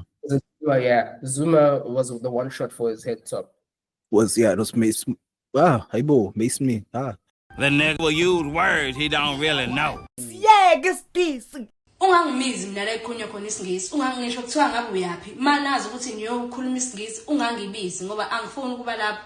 Into engizoyenza ngizosukuma lapho ngisakhuluma isingisi nonke ngivele ngifake impama. Nonke neskim sakho. It was basically targeted towards Uzuma, basically. But now, even when I listen to that whole conversation, yes, of course, he basically says, why are people looking to me to say something as if I'm going to change anything? Basically, he didn't say that, but it's just like, who cares what Trevor thinks? You know what I'm saying? But it's just like, we care what you... Sensational cop-out, by the way. Facts. Because honestly, who cares? But it's just, we care because you were the one who was front and center when Uzuma was flopping or seemingly flopping, and you're always there to try and catch him on some shit. Whereas when other things happen, especially this, where your voice can be lended to shining a light on the hypocrisy of the whole situation, could have been used. You didn't necessarily come in to do that. So basically, to me now, it seems like he's just a fence sitter, because it's like he's so well traveled and everything. He now looks at, even though he knows where he stands, but he now always wants to come in with the devil's advocate side of, okay, but from this person's perspective.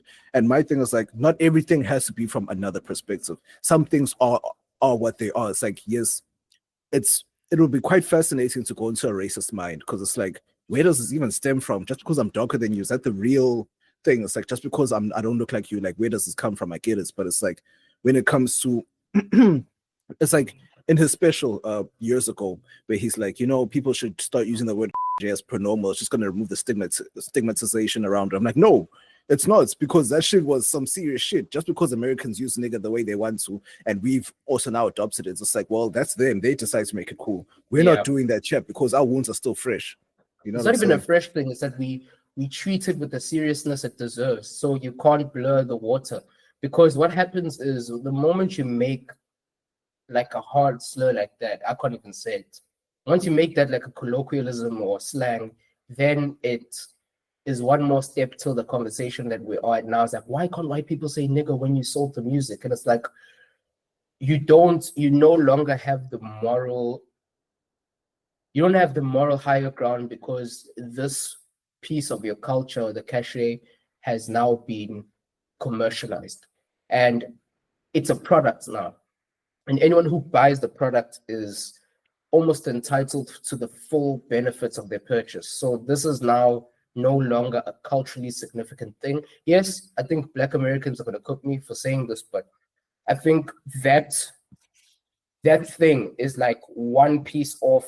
And the moment you bounce it on some bullshit and you change it, you're getting closer to sanitizing that conversation.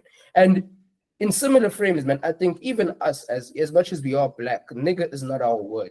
We don't have that heavy tie to it like they do. And even within Black Americans, you could find some arguing that, all right, yes, we all face this word, but it wasn't as bad for, niggas on the West Coast, East Coast, the South Coast, man, or the southern part of the states. It's crazy. It was crazy. So that's where it started, yeah. So for me, it's always a thing of, man, the moment you make something a joke and you've tried to soften it and you've tried to make it less dense and less heavy than it actually is, you are one step closer to just outright gaslighting yourself. Nah, that's facts. That's facts. Yes, I actually want to play a clip from that actual episode of Trevor's podcast where Eugene Koza said something so immaculate about apartheid, bro. It's crazy. Let me put this up here. You know, growing up, we always used to have this thing when people come to visit our house. We would wait for the moment when they leave, and then we would all gossip about them. Yeah. As soon as they're gone, my mom would call, "Yo, we have our house back again." South Africans have never had their house back. Damn. We've never sat as black people and said, "Guys, let's gossip about them." Damn. Let's process we had to make nice very quickly. Yo, bro, if I had thumbs, I would snap. Yeah, What? we had to make nice very, very quickly. As soon as that ended, you had to be nice to the school governing body for your child to enter that school. You had to be nice to show that you're not like that kind of a crime in an estate, in a housing community, we had to be nice. So the ones that could played nice to be in those communities. The ones that couldn't afford played nice to work in those communities. We never had time to gossip as a family. So when it happened with Jacob Zuma, when we all said, hey, but that guy. Exactly. And then other people heard us and said, that guy where? No. They said, no, it's not our guy. Yeah. He's just a guy who's doing wrong. Right. You heard us. 110%. And he's right, man. We haven't played nice. We've been made to forgive people who didn't say they're sorry, essentially. And that's literally like the fact that you didn't watch the whole shit and they said that it's like we had to move on without hearing the apology. So it kind of takes away the guilt from them, or it takes away the onus of them actually doing some shit. So now we can't even put them against it because they're like, well, you moved on. So no, not that you've moved on. It's like it was this, and it's always so funny that apartheid ended like what, 30 years ago, just over 30 years ago. Yeah. And every time something happens, it's like, no, move on. That was forever. You're holding on to the past, but we still have Holocaust remembrances, and we still have remembrances for World War II. So for me, it's like, man, this whole thing is it's just a game, right? And in this game that we've played, we're playing someone else's game. And the problem with a lot of Black people, we're always playing to participate in someone else's game, but they run the game, they have the rules, they can change the rules, and you just have to take it because it's not your game. Exactly. We never necessarily had the time to sit back and reflect because we just had to make buddy with the people that were oppressing us. So it's like they gotten out. Whereas, and till this day, I'm not too sure if anyone has ever, or anyone of importance was ever arrested for crimes against. Yeah, they were like police. There's a lot of police commissioners and guys who were arrested for hate crimes, and a lot of them were pardoned. But for me, like there's a conversation I actually want to have, right? It's a dense one, and I was having it with one of my. I've always have a boy that I'm having conversations with, but it's okay. Let me break it down like this. Generalization is an issue, right? Mm-hmm. Because it's like, even for white people, we say they, operative word being they receive forgiveness for something they didn't say sorry for. And obviously back then, most of them were on that shit. Let's not play, because they always want to try change it like, yeah, no, we voted against the NP, whatever. Nah, they were chanting in the streets, making sure they didn't want the referendum to happen that allowed all Black people to vote. They were fighting it. But there were some white people who were actively trying to end that, right? Cool. And then there've been white people who were born after that whole thing happened. And then it goes to the thing of the group, because the sins of the father are passed down to the son. That's why I call you little Michi. But it's for me, if we look at it from a racial point of view, it's very easy to say no, but they benefits. But then if we almost switch the frequency a little bit, I know it's not a one-to-one example, but it's the same logic that women use to justify the shit they say about niggas when they talk about this patriarchy, as if all men got into a room 1,000, 2,000 years ago and say, okay, this is how we're going to oppress women. When there's been a number of different, so there'll be a group, we'll say men, and then you break up that group of men. There's poor men, there's middle-class men, and then there's elite men. And every single time, whichever group, whether it's white people, Black people, women, whatever, there's always an elite group that are making decisions on behalf of the whole group. right? And 9 times out of 10, the whole group, the mass majority, is either manipulated, forced, or coerced into going along with this thing. And it gets to a point where that was done ages ago, and then a new member of those group are born, where they have absolutely nothing to do with it. They came to the world fucked up, and they're going to die with the world still being fucked up. And my thing is that because we are looking for ways to blame, we never really get to a solution. And this is where I get pissed off at a lot of like our so-called elites or our so-called leaders within the Black community. All they ever do is just use our power to set themselves up. So they'll really like radicalize on the ground. They will make sure people get moving. They'll put boots on the ground to make people get active. And then once we have protested and caused all of that movement, they are the ones who are going to go in the rooms with the elites of the other group and discuss on our behalf. But they never make sure we are fed. They make sure they are fed. And this is my biggest problem when we break things down according to really general things like just race, just gender.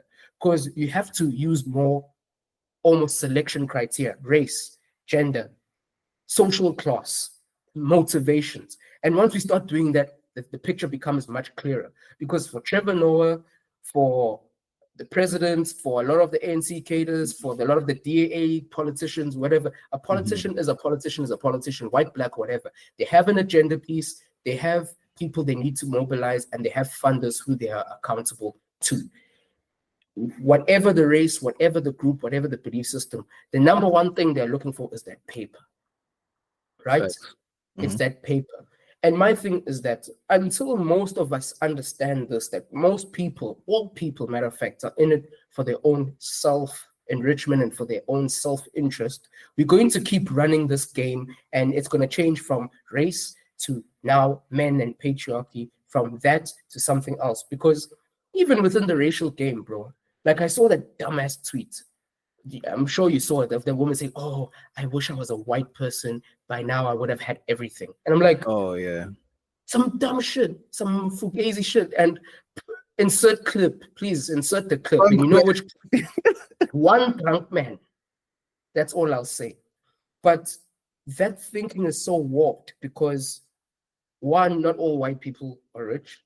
Yes. Not all white people are even middle class. There's a hell of a lot. We know a hell of a lot of poor as white people that we're doing way better than, smarter than, better than, whatever. Right? Facts. But my thing is with all of this, it's to say that the whiteness of their skin is not what made them superior. It was their ability to put together a system of violence that got them what they got. And then over time, then from violence, they went into, culture and absolutely rehashing our cultures and putting things within our cultures that keep their supremacy there. My bad to cut you, but the random thing that pisses me off is how they want to change Heritage Day to Pride Day. It's like, you see what I'm saying? It's not acceptable. It's not at all. And over time, the shit that the previous people left, we weren't there when they made those decisions, and we just accept that one as a gospel. And we keep running with it, and we keep passing down the baton down the wrong direction. And then somewhere down the line, someone's going to say, but you guys did this and you guys did that. When the people who actually did it are long gone. So now, because the people are long gone, what we're going to do is blame the people who look like them most. And then obviously those niggas are also going to be on the defensive because it's like, I didn't do anything. I was just bored. Yeah. No, of course, because it's like, you're right by saying it's sins of a father. It's basically passed down from your ancestors or whatever. However, the case that black people have is that not y'all, but in terms of white people, there's still a remnants of apartheid through what they were taught. Yeah, because they passed it on and they keep. So once you start doing the things that your father did, now it's you. It's no longer a legacy, it's what you did. Exactly, you're continuing the thing that oppressed us, and when we point it out in you, it doesn't mean that just because they fully enforced it, and just because you're doing it on a sub-level, doesn't mean that you're not doing it at all. But you see, here's where my problem with black people comes, and it's two things. Number one, you can't have you can't rationalize with a racist because being racist is not a logical disposition. The same with a misogynist, it's the same with any ist you want. Like in their minds, Black people are criminals and Black people are subhuman. The idea that Black people are just another group of people that have been impacted in A, B, C, D, E, F. Because if you're going to look at the crime and the drug addiction in the Black communities, whether you go to Black America with J. Edgar Hoover and the crack epidemic of the 80s, where they flooded crack into those communities because they were getting too militant and fighting back for what's theirs. Or if you go back even close to 100 years, where you had Black Wall Street in Tulsa, Oklahoma, where it was a fully functional Black community with all institutions in place, whatever, and they bombed it. Or you come to South Africa, where many parts of the Black and colored community. So Firetown. Exactly. There were so many massacres. A lot of them, there was something called Project Coast by Vuta Person and Vervoort, where nigga literally synthesized mandrax and a lot of these wunga drugs that are in the community right now. And they flooded it in those communities through the gang culture, because gangs were originally put together to protect themselves from the police. It was an armed force for the community. They were serving the community. Yes, they did it heavy-handedly, but those were mainly things to go against the police, because police were always instruments of enforcement for whatever regime, right? And then they funneled drugs through a lot of those channels. And the foulest thing, I was sitting with, I think I've said this before, but anyway, I was sitting with a grootman in his 40s, 50s, and he was talking about when he was a kid, man, some of his fathers and uncles, he's a colored guy. But this happened across both colored and Black communities, where you'd have a full day of labor and 80% of your salary or your wage for the day or the week was paid in liquor, cheap liquor. So you had nothing to go home with. You'd get drunk. And obviously over time that alcoholism became a culture, and then they built more liquor stores in the hood. Then niggas So for me, it's like, in a racist mind, they see what niggas, a lot of niggas, and not even all of us behave like that, but they see that and they never trace it back to say, okay, this is why niggas showed up this way. No, to them it's like, no, this is an inherent thing. Like their brain chemistry is off, something's wrong with them. And even if you can debunk their arguments in real time by showing them white examples of the exact same thing, they'll always shift the goalposts, because they are not speaking, or they are not having these opinions off the basis of logic. It's fear.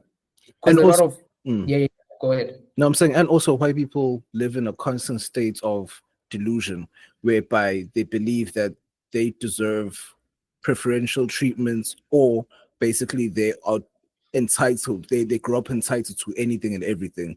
And so when they look at it, like let's say us growing up, like we were just after the born freeze, even though we were 97, but I would say the born freeze are mostly early 90s, late 80s, because they actually lived in the integrated society, basically, or they were the first to actually live in an integrated society. And then with white kids, even our generation going to school with white kids, they'd have this self-centered level of authority that they think that they have authority over your life, and telling Black people to do like you know how you had that whole white squad or that whole one race squad, and then there was like one Black person doing everything for them.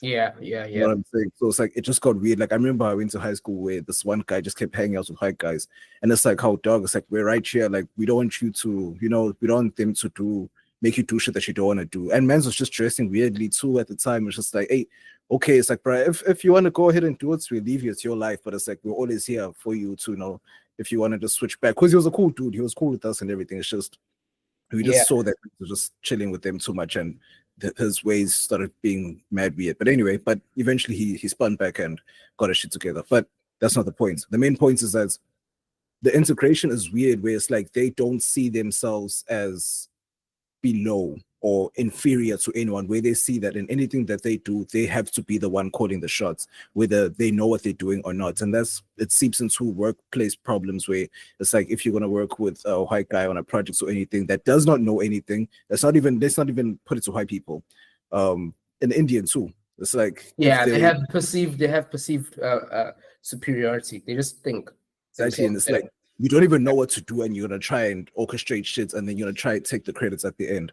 So it's just like, okay, you guys have the sense of entitlement, thinking that, and where does it come from? Your parents, because yes, a lot of them grew up in that state or in that nature where their parents had that, or their grandparents still had the old system in them. But then now that they've gotten older, we'll have to hold you to the fire because you're coming with this learned behavior that does not track anymore. It doesn't make sense, because it's like a lot of people, like I'm sure you also experienced this, a lot of people of other races get so mad at you for being smart. You know what I'm saying?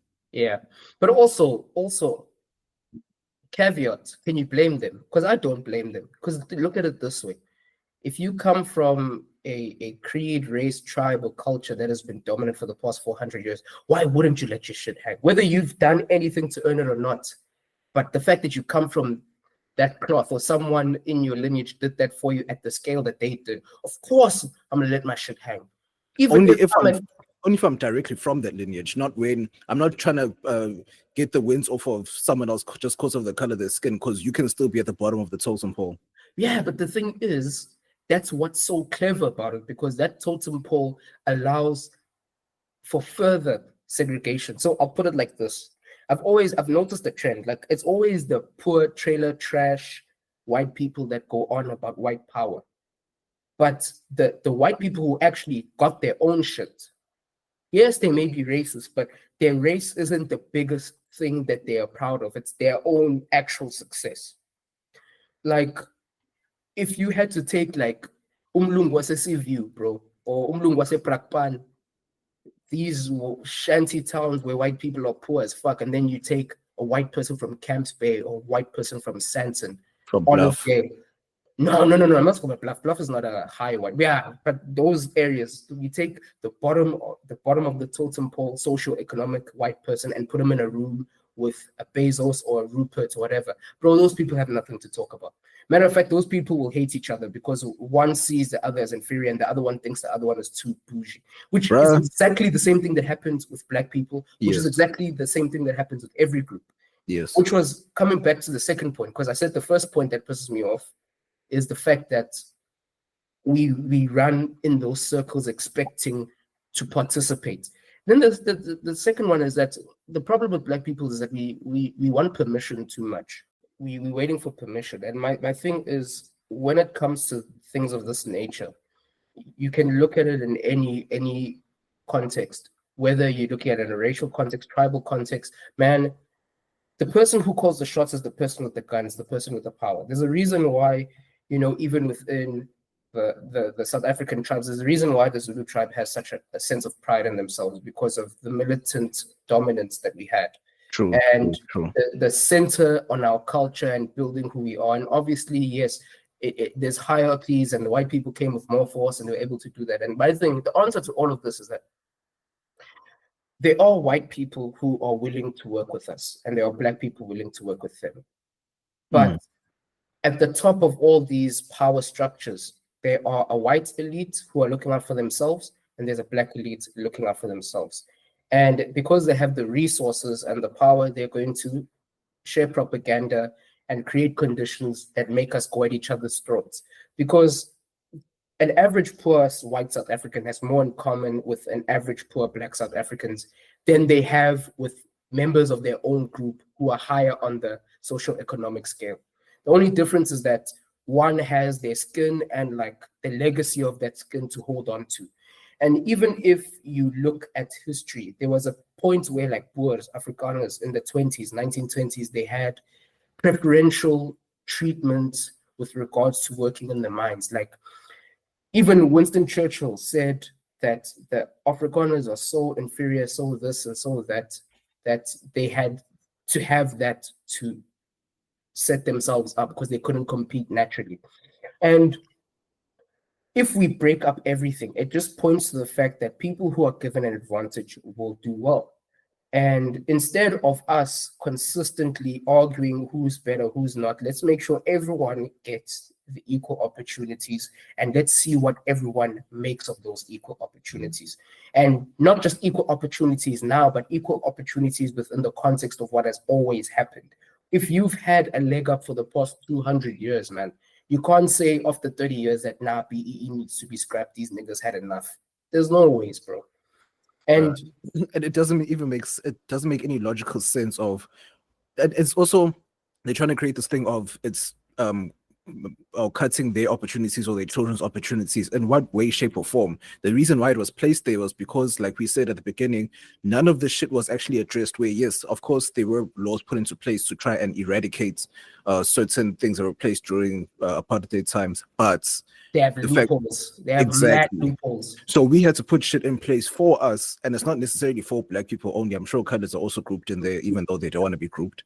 It was put in place for those of us who didn't have an opportunity. That no, a certain percentage needs to have that opportunity. It just reminds me of when back in my internship days, where there was an email that was sent out where they're saying, let's see, we've now reached this level of BEE status, and then all the black people all just stood there and looked at each other. It's like none of them are upstairs. It's all of us down here in the internship phase. So it's like, yes, they will do so to fill their quotas, but they'll never lend the helping hand to put you in a place where you need to be, or even take you under the wing to guide them like they do with their own race, you know? Yep.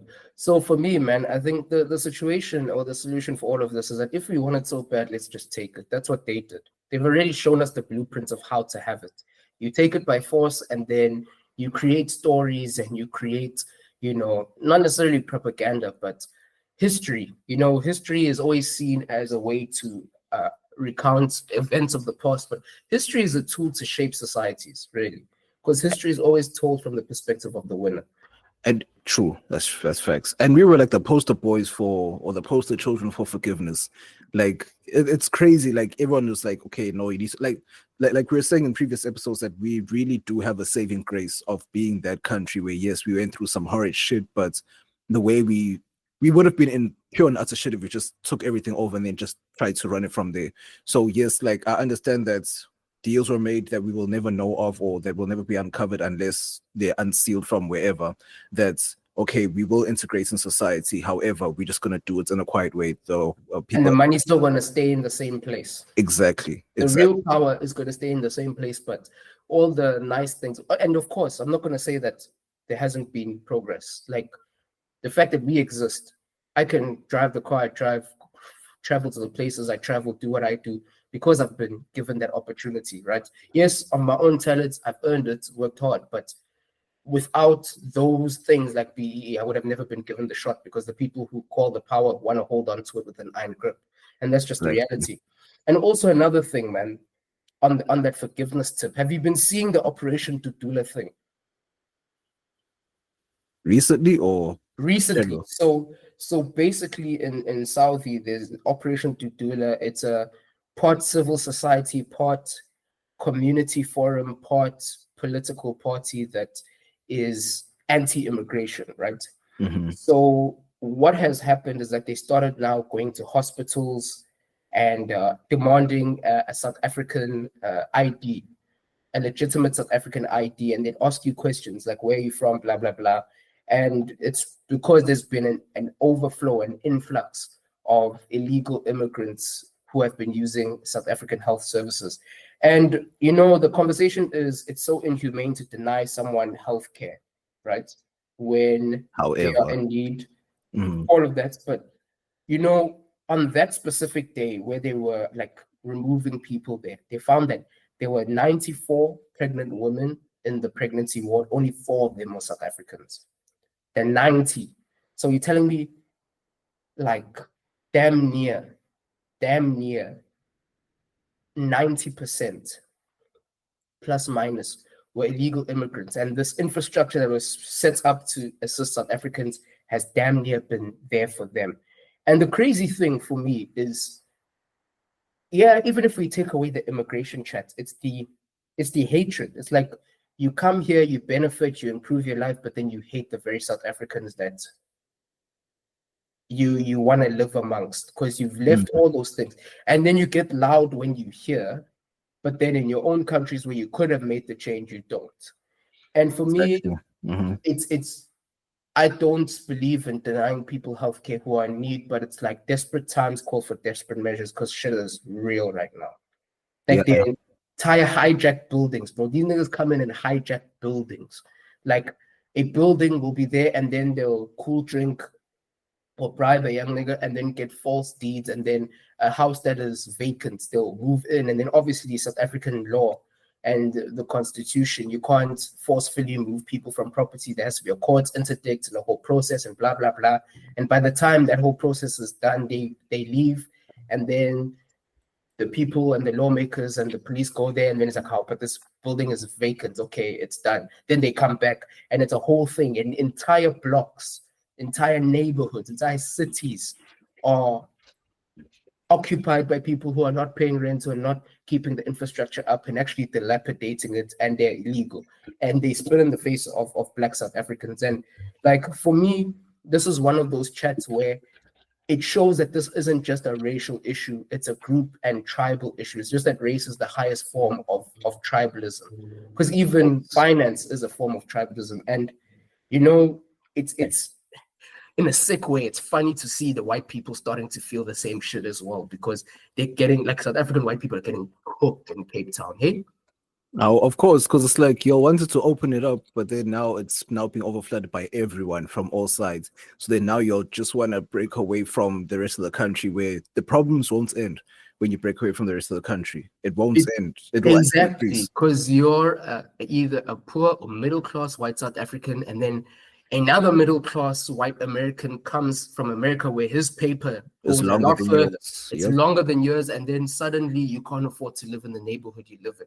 And my thing is, all of this, even when you look at like institutions, you look at university institutions, you look at businesses, they're slowly they're meeting their BEE quota, quote unquote, through foreign Africans.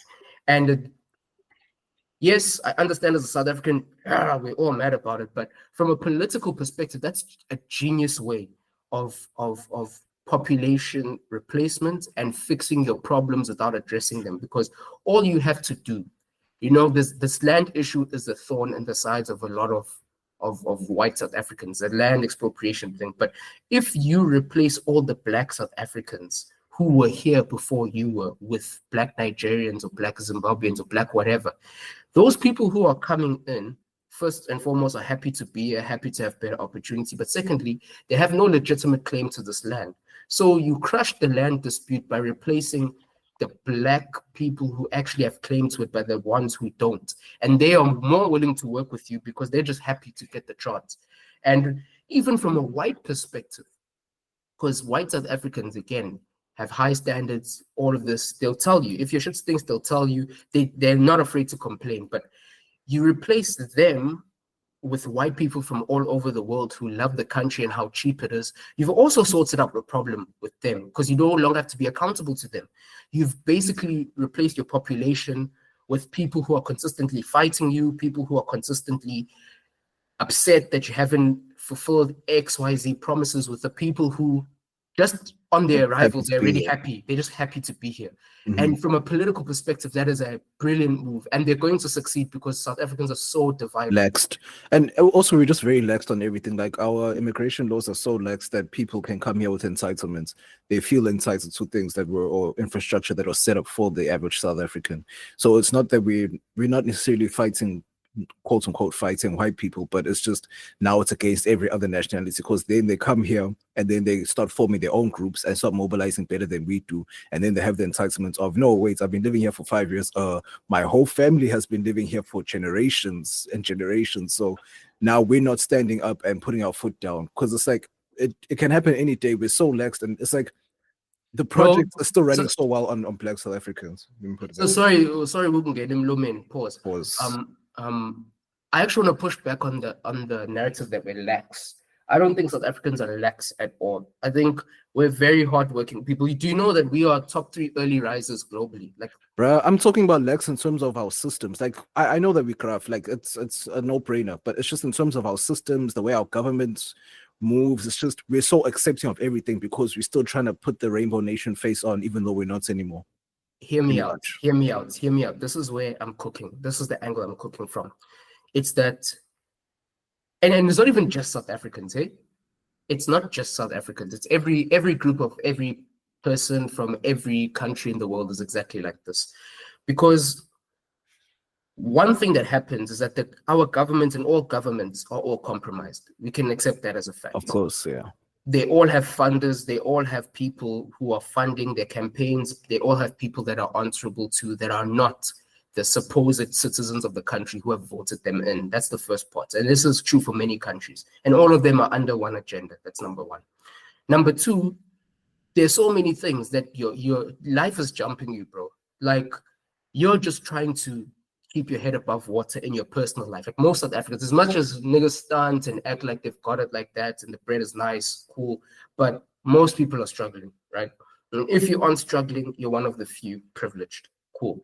Which means now you're so preoccupied by just trying to put food on the table that all the big things that are happening at a macro level, bro, they're above your head. Where do you even start with that? And for every struggle you have, there's a campaign or there's an agenda to justify it so that you can point the gun at the next person who's struggling just like you instead of working with them to topple the overall structure. That's a problem. Because as far as I see it, where our government is concerned, white people, black people, all South Africans, we have a beef there. Obviously, between each other, we have a various number of other beefs that need to be sorted out. But because we have differences between each other, we will never come together and work on it, because our grievances are, for the most part, very valid and they need to be sorted out. But because we won't sort out and organize between each other, the government is always going to come in and do what they're going to do. Bruh, I get you. But basically, in a nutshell, we just all need to be like Dumfries and invite, what's the man's? We got to invite Acuna to the tunnel so we can scrap. And it's like, bro, just to switch over to the Club World Cup, bro. Like, when I looked at that video, I'm like, everyone went to go stop Cunha and not Dumfries. Well, one nigga tried to stop Dumfries. Dumfries just continued jogging off. And it's like, people are like, oh no, like, white people are like, oh no, they're holding back the real scrap. And they're like, nah. You guys have to notice the difference between this is like how it's going to go down. If niggas left Dumfries, they know that Dumfries can handle himself. So it's like street fighter versus a professional fighter. I'm not saying that they are, but I'm just saying in terms of the optics of what that was, where they went to stop one person because he was ready to crash out, whereas the common person was ready to, to actually smack him around. Yeah, because like the one thing I always look at football's like reality TV. Like, people are always ready to fight, but if you put hockey rules into football, niggas wouldn't fight. It's like that dog, it's a barking dog meme. Like, those dogs always bark at each other when they're behind gates, but you open the gates and then the box died down. And like, for me, it was such a real nigga thing of Dumfries to do. He's like, no, bro, I don't like this. Let's go. Yeah, let's just go. I don't want the cameras. I don't want anyone to stop us. Let's go. Yeah, Acuna might have said something crazy for him to want to scrap. Yeah, and the fact that he wanted the fade, it wasn't like for cameras or show. He's like, no, meet me in the tunnel, let's do this. And it was so funny that niggas weren't at each other's throats, niggas weren't pushing and scratching each other. They were just calmly running, and everyone knew immediately what time it was. No, it was Dumfries who, like, I'm looking at the person who initiates it, and he was like, bro, like, why are we even talking? Let's go. Let's just get this thing sorted out, because it's clear that you're Argentinian niggas don't learn shit. You know and what I'm saying? But bro, the Club World Cup is heating up. I was watching Chelsea last night, and when it was delayed because of the pending thunderstorm. It was like we were winning 1-0 at the time. So then I was like, okay, it's like 80 something minutes. I'm gonna go to bed. Wake up, 1, 2, 3, it's 4-1. And then when I watched the highlights, I see niggas, bruh, that wasn't necessarily a handball. Man's had his back turned and he's coming and down. then he headed it. Yeah. It was, you know what I'm saying? So niggas, and it went to extra time. It went to extra time, and then we spanked them. Because it's like you tried to snatch some shit away from us where we're gonna clearly win. It's your Benfica wasn't Benfica. Let me just put it that way. Yes, for real. And they were Benfica against us, and even our thing, bro, because we lost to them. It was like a thing of, Bayern has problems, man. Like the gap between the first team and the second team is horrid. Because that first half, bro, the second half we were on it, and then, but well done, you niggas cooked them. Reece James, that free kick, that set piece was magnificent, sensational. No, it was sensational, even though I don't think it was intentional, but it was still on target. So I'm gonna back him for that. But my main thing was Nkunku, bro. Nkunku, to me, he's like a FIFA player in real life. where he will stay at that rating, and whenever you put him on, he'll get the job done. It's the weirdest thing ever, but in terms of consistency and everything, man will get injured and disappear for a few months and come back. It's just weird. Every time you put him on, he'll get the job done, because that goal that just let the floodgates open, and also actually, well, that goal basically was kind of difficult for him to get up and come back and then have the wherewithal to lift the ball instead of trying to tap it in, because he knew that niggas were on the floor. But one nigga that's improving right now, Pedro Neto, like finally there's another person who's getting activated on the Chelsea squad. Yes, Palmer was an early bloomer. Now we have Pedro Neto waking up. I like Delap's play. I can see he has that sauciness, and with number 9s today, they're not as stiff anymore. You know what I'm saying? Like, at first niggas used to be target men. Now niggas can play a little bit, and I can put Abo Lewandowski and Suarez and them all together and saying that they were the pioneers of a number 9 that can really do more than being a target man. Or Lewandowski because he's taller. Like you're. But I think that even started before, because you had silky big men. Because Peter Crouch was like 2 meters. I was about to say. Zlatan as well. Zlatan is like damn near too, and he was a silky boy. No, he was like, I think that's what I'm saying. Also, Zlatan was like almost like the complete, or that's where it literally moved over. Okay, a number 9 can do more than just be a target man type shit. For sure. Like I rate if Zlatan stayed at one club longer, he would have had a better career. Because he moved around too much. He always moved on the cusp of Champions League success. But I think in total, man, I love the Club World Cup. And the one of the biggest thing I loved about the Club World Cup is that it's decentralized European football, bro. Like the chat of Europe is the only continent that balls is just dead. Even though it's probably going to be won by a European club, but like the South American clubs have been pulling up, bro. Bro, because my only problem is that, yes, they did the right thing by having Madrid and Juve together so they can cancel each other out. But then in that state or in that branch, there's still Dortmund that we don't know what's going to happen with them. But then we have Yol tonight, Bayern versus Flamengo tonight. We don't know what's going to happen. PSG, Inter Miami, that's just plainly for pure entertainment, just to see Messi play against his old, well, I don't think half his teammates are there anymore, but just to see that. That's what I'm saying. See, Chelsea had the clearest path to the final out of everyone, unless City. No. City's on your tournament tree, though. Oh, no. Like only now, Peter. Like that's what I'm saying. If they win against Al Hilal, and if let's say in the round of 16, if Inter win and if City win, they still have to battle it out. Then only by the semis. It only jumps at the semis. Right now, we're still chilling because against Palmeiras, it depends on whether we turn up or not. You see, it's exactly the same thing. Because for me, like the City and Madrid are the only teams where I can see they're smoky and they're on form, and Alonso's cooking and Pepper's walking the boys up. For me, like Chelsea, you can do it, but you can also fall on your own sword. Very similar to Bayern. Like tonight, I expect us to win, but I know if we do win, we're going to make it difficult for ourselves. I would like a classic blowout, because when Bayern are on form, you can see when Bayern's about to win because they just smack everyone insanely. But bro, it's like a 50-50 thing. With Dortmund, we already know those niggas are going to lose. They're going to crash somewhere. They're going to crash to a stupid opponent. So for me, my winners, I really think it's going to be a City Madrid or a City PSG final. Bro, the way City started performing, Guardiola got back with his wife is insane. So it's like, she was a difference still. No, man, that nigga did that on purpose. That nigga was making stupid subs. I know he was making stupid subs and stupid starting lineups on purpose so he can go back to his wife and say, "No, baby, I can't live without you. Look at how I'm doing at work. It's terrible. Come back." I thought he was just trying to duck FFP, like, no, I can't be successful all the time. Nah, man, nigga was hitting him back with the Riz. Nah, man, but no, since he's back on form, clearly don't need De Bruyne anymore. His services has been done. Tijani Reinders, bro, I'm so pissed off that we didn't go for that. We're still sitting with Goretzka in the midfield. Tijani Reinders is so good. Which team is he now? City, damn. bro, because I've seen him at Milan. I even saw him back when he was at Twente, like, this young nigga is gonna cook. Then when he went to Milan, I was like, good move. The first season was decent. The second and third season, I get. And now, wait. He was a problem. Even last season, I saw this guy's on his way out. Bruh, like my thing is everyone's just waiting to cook Verits or how you pronounce his name. Verts. Oh wow, Like, boy, he's niggas the are most. waiting to cook him. He's the most expensive Premier League player, and I love how they keep trying to play the numbers as if that nigga's not on a 135 package. Exactly, that's what I keep saying. Like they keep changing it to not make it seem like he's the most expensive signing that the Premier League has had. Yeah, he's the most expensive signing, and the pressure's on his shoulders. We'll see if he can live up to it, though. Bruh. But at Liverpool, bro, Liverpool is like, to be honest, I can't blame him too much for choosing them over us, because it doesn't make sense. Bayern just right now, it doesn't make sense. You already have a cam, you're going for another cam. Our team is just all over the place. It's not a good time. Liverpool are cooking, bro.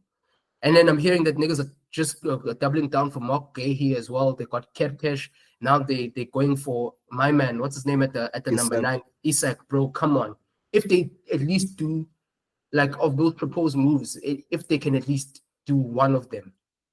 Because I don't know if Gahey is done. I know Kerkesh and my man Verts is done. Yeah. And then they still trying for Gahey and they're trying for Isak as well. If they can land one of those two, it's scary times, bro. They will also be a demon. And also they're going to be on serious demon time because of this Club World Cup. Legs are going to be finished by all these clubs that are participating and moving on to the next round. So it's like Chelsea and City's legs are going to be fucked. Like City, I know would say Pep. That's why Pep is actually branching up more for like backup in certain positions, because he always used the same squad for everything. He learned this lesson with Rodri. Like, hey, if I use the same niggas for everything, niggas are gonna get burnt out eventually. So you have to rotate it a little bit. But I want you someone I'm afraid of, Mamouche. Ha boy, that man. A problem. He's a problem, bro. Like, and he gives me a more stable Mahrez type vibe. Not as silky. I think. Yeah, he's not silky, but more stable in terms of if he shoots, it might just go in. I think he's just a more direct. I want to say agile.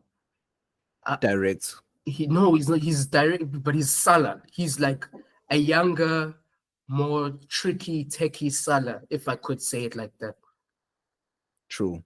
Because like, even at Frankfurt, bro, yeah, dog, like, man can bang in a free kick, man can, bro. And the thing is, I was like, Bayern should go for this nigga. Bayern should go for this nigga. Bayern should go for, and now we're sitting again. It's another year with Coleman and Gnabry.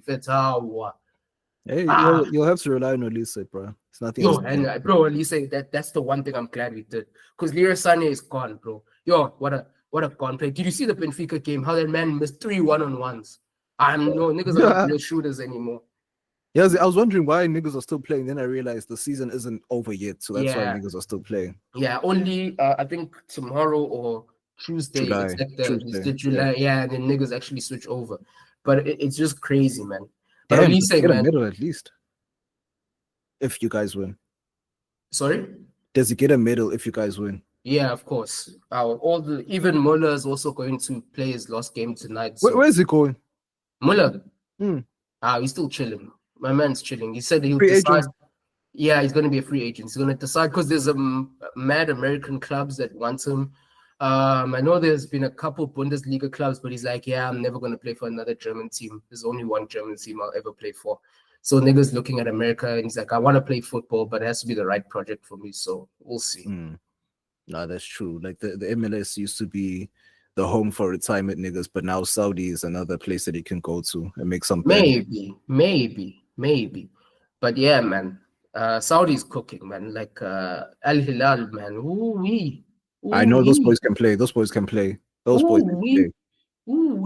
Which is why I'm saying I really enjoy this proper Club World Cup, because the previous one is like niggas would duke it out and then the European niggas would just show up in the quarterfinals, just have to win 3 games and then they're done. Now you actually have to solidify your chain. Like your chain gets snatched here. Like if you're like PSG got their chain snatched by Botafogo, you got your chain snatched by what Flamengo was it? Yeah, it was Flamengo. They snatched your chain, and I'm looking at these niggas like people think buying Flamengo is gonna be easy game, and nah.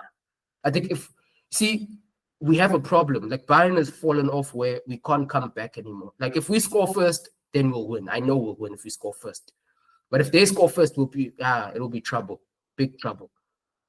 You'll be cooked. We'll be cooked. But anyway, That's not the only thing that will be and was cooked, because we have yet again served you with an absolutely sensational episode. Sensational. We did something for you closeted gay niggas. Hey, man. We did something for the revolutionaries that will not be televised.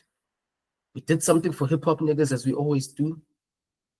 We did something for your soul. Gave you that good old soul food.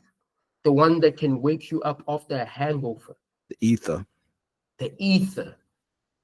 And as always, you know what this is, you know what it was, and you know what it's always going to be.